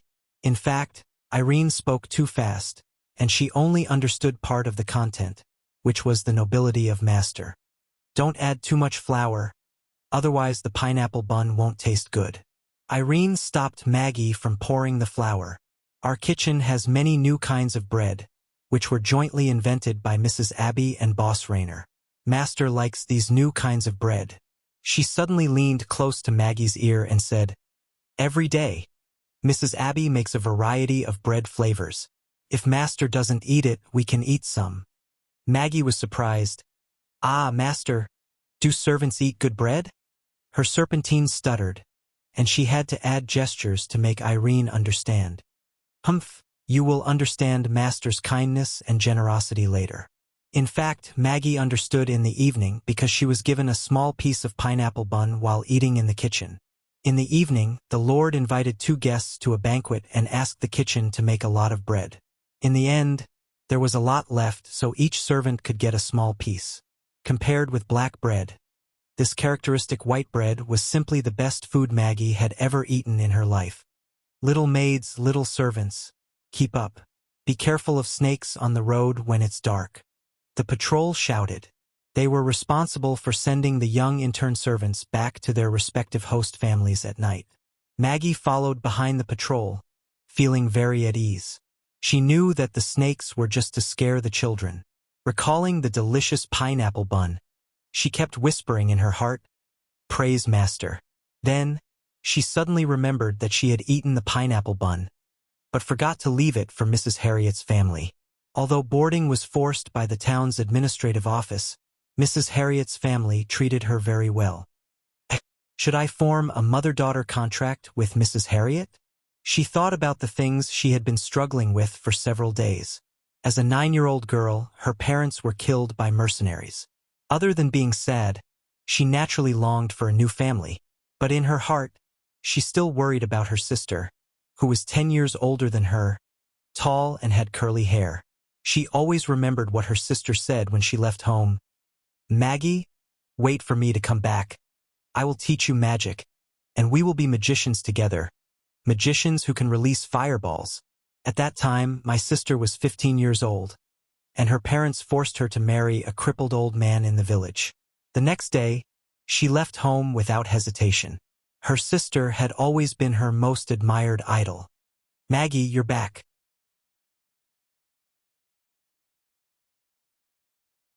Before she knew it, Maggie had returned to the town, and the kind Mrs. Harriet was standing at the door to greet her. "Oh yes, Mrs. Harriet, you needn't. Every day. It's okay. Come in first." At night, the moon formed a crescent in the sky. Maggie lay in bed, thinking about Mrs. Harriet's kindness to her, thinking about the delicious food in the castle. Somehow, the appearance of her sister in her childhood suddenly became vague and distant, and some decisions quietly emerged in her mind. "If Mrs. Harriet asks me again, I will say yes to her. She is like my mother." The morning air was fresh, and List greedily inhaled 2 more mouthfuls. Then he began his daily training and walking the dog, and then went on to inspect his territory. He didn't like to make friends. Several aristocrats in North Valley City sent him birthday banquets, aristocratic gatherings, and so on. At most, he sent people to send some gifts, but he didn't go in person. This was a low-key way. After all, the heir of Coral Island was his brother Levis. It was not convenient for him to be too close to other aristocrats. Black Dragon held its head high and stepped on the gravel road. It still didn't know that its status was facing collapse. Perhaps when Black Horse Island came out, it would understand that the king was the king. Whether it was yesterday or tomorrow, your uncle will always be your uncle. The town lacks stonemasons to carve and polish stones. Otherwise, the roads in the town could be paved with slabs, and the roads in the castle could also be paved with slabs. Accompanying list was Isaiah, who reported the progress of various projects in Flower Town in his capacity as an administrative officer. The stone road is a big project, and the town's manpower should be used in more urgent ways. Yes, sir. At present, the autumn harvest has been completed, and the roads and houses have been completed. I am arranging for the serfs to concentrate on reclaiming the wastelands of the settlements, and waiting for the next batch of 1,000 serfs to be transported. These farmlands can be taken over smoothly and sown directly next spring. How is the expansion of the flame mushroom shed going? It has been expanded by 20 mu, and the total area has reached 50 mu. The serfs are skilled in growing flame mushrooms, and the current output has doubled compared to the beginning. It is expected that, in a month, the new shed will double the output again. Isaiah replied happily, but he also raised his doubts. Sir, is the income from the flame mushroom processing workshop directly credited to the castle without going through the town's administrative office? No, but the tax and welfare issues of the shiitake serfs will be uniformly arranged by the town's administrative office, and then subsidized by the castle. The flame mushroom magic potion has entered List's stomach, and no one has yet to find out that he has become an elite Earth Knight. Isaiah did not ask any more questions. When it comes to magic potions, it is normal for the Lord to not want others to intervene. The group unknowingly came to the Garden of Thorns. The thorn's worm stalk has grown into a 4-meter-high thorny tree with luxuriant branches and leaves, very eye-catching. 2/3 of the surrounding clusters are fast-growing magic thorns, and the remaining 1/3 are fast-growing iron thorns. Only a small area is left for ordinary fast-growing thorns as a memento. It is unknown if there are new mutated thorns born. Without waiting for List to ask, Isaiah said, "My lord, the Garden of Thorns originally had 180 acres of land. With the birth of Ella, I have circled 800 acres of land for the expansion of the Garden of Thorns. According to the current ratio, 1/3 is fast-growing iron thorns, and 1/3 is fast-growing magic thorns." He then pointed in the direction of the Thorns Ridge. The fast-growing thorns and poison thorns have been transplanted to the edge of the Thorns Ridge. The number of serfs is insufficient. At present, there are only 50 serfs responsible for transplanting the thorns. I have calculated their workload. About 1/3 of the thorns can be transplanted before winter. Don't worry about the spiky brambles and poison brambles. Plant as many as you can. With the iron brambles and magic brambles, List no longer cared about the spiky brambles and poison brambles, especially the thorns. They are of no use at all, and can only prevent the invasion of chickens, ducks, and geese. You're tuning in to the Legend of the Vagabond YouTube channel. Don't forget to subscribe and join us on this journey to catch the most captivating stories.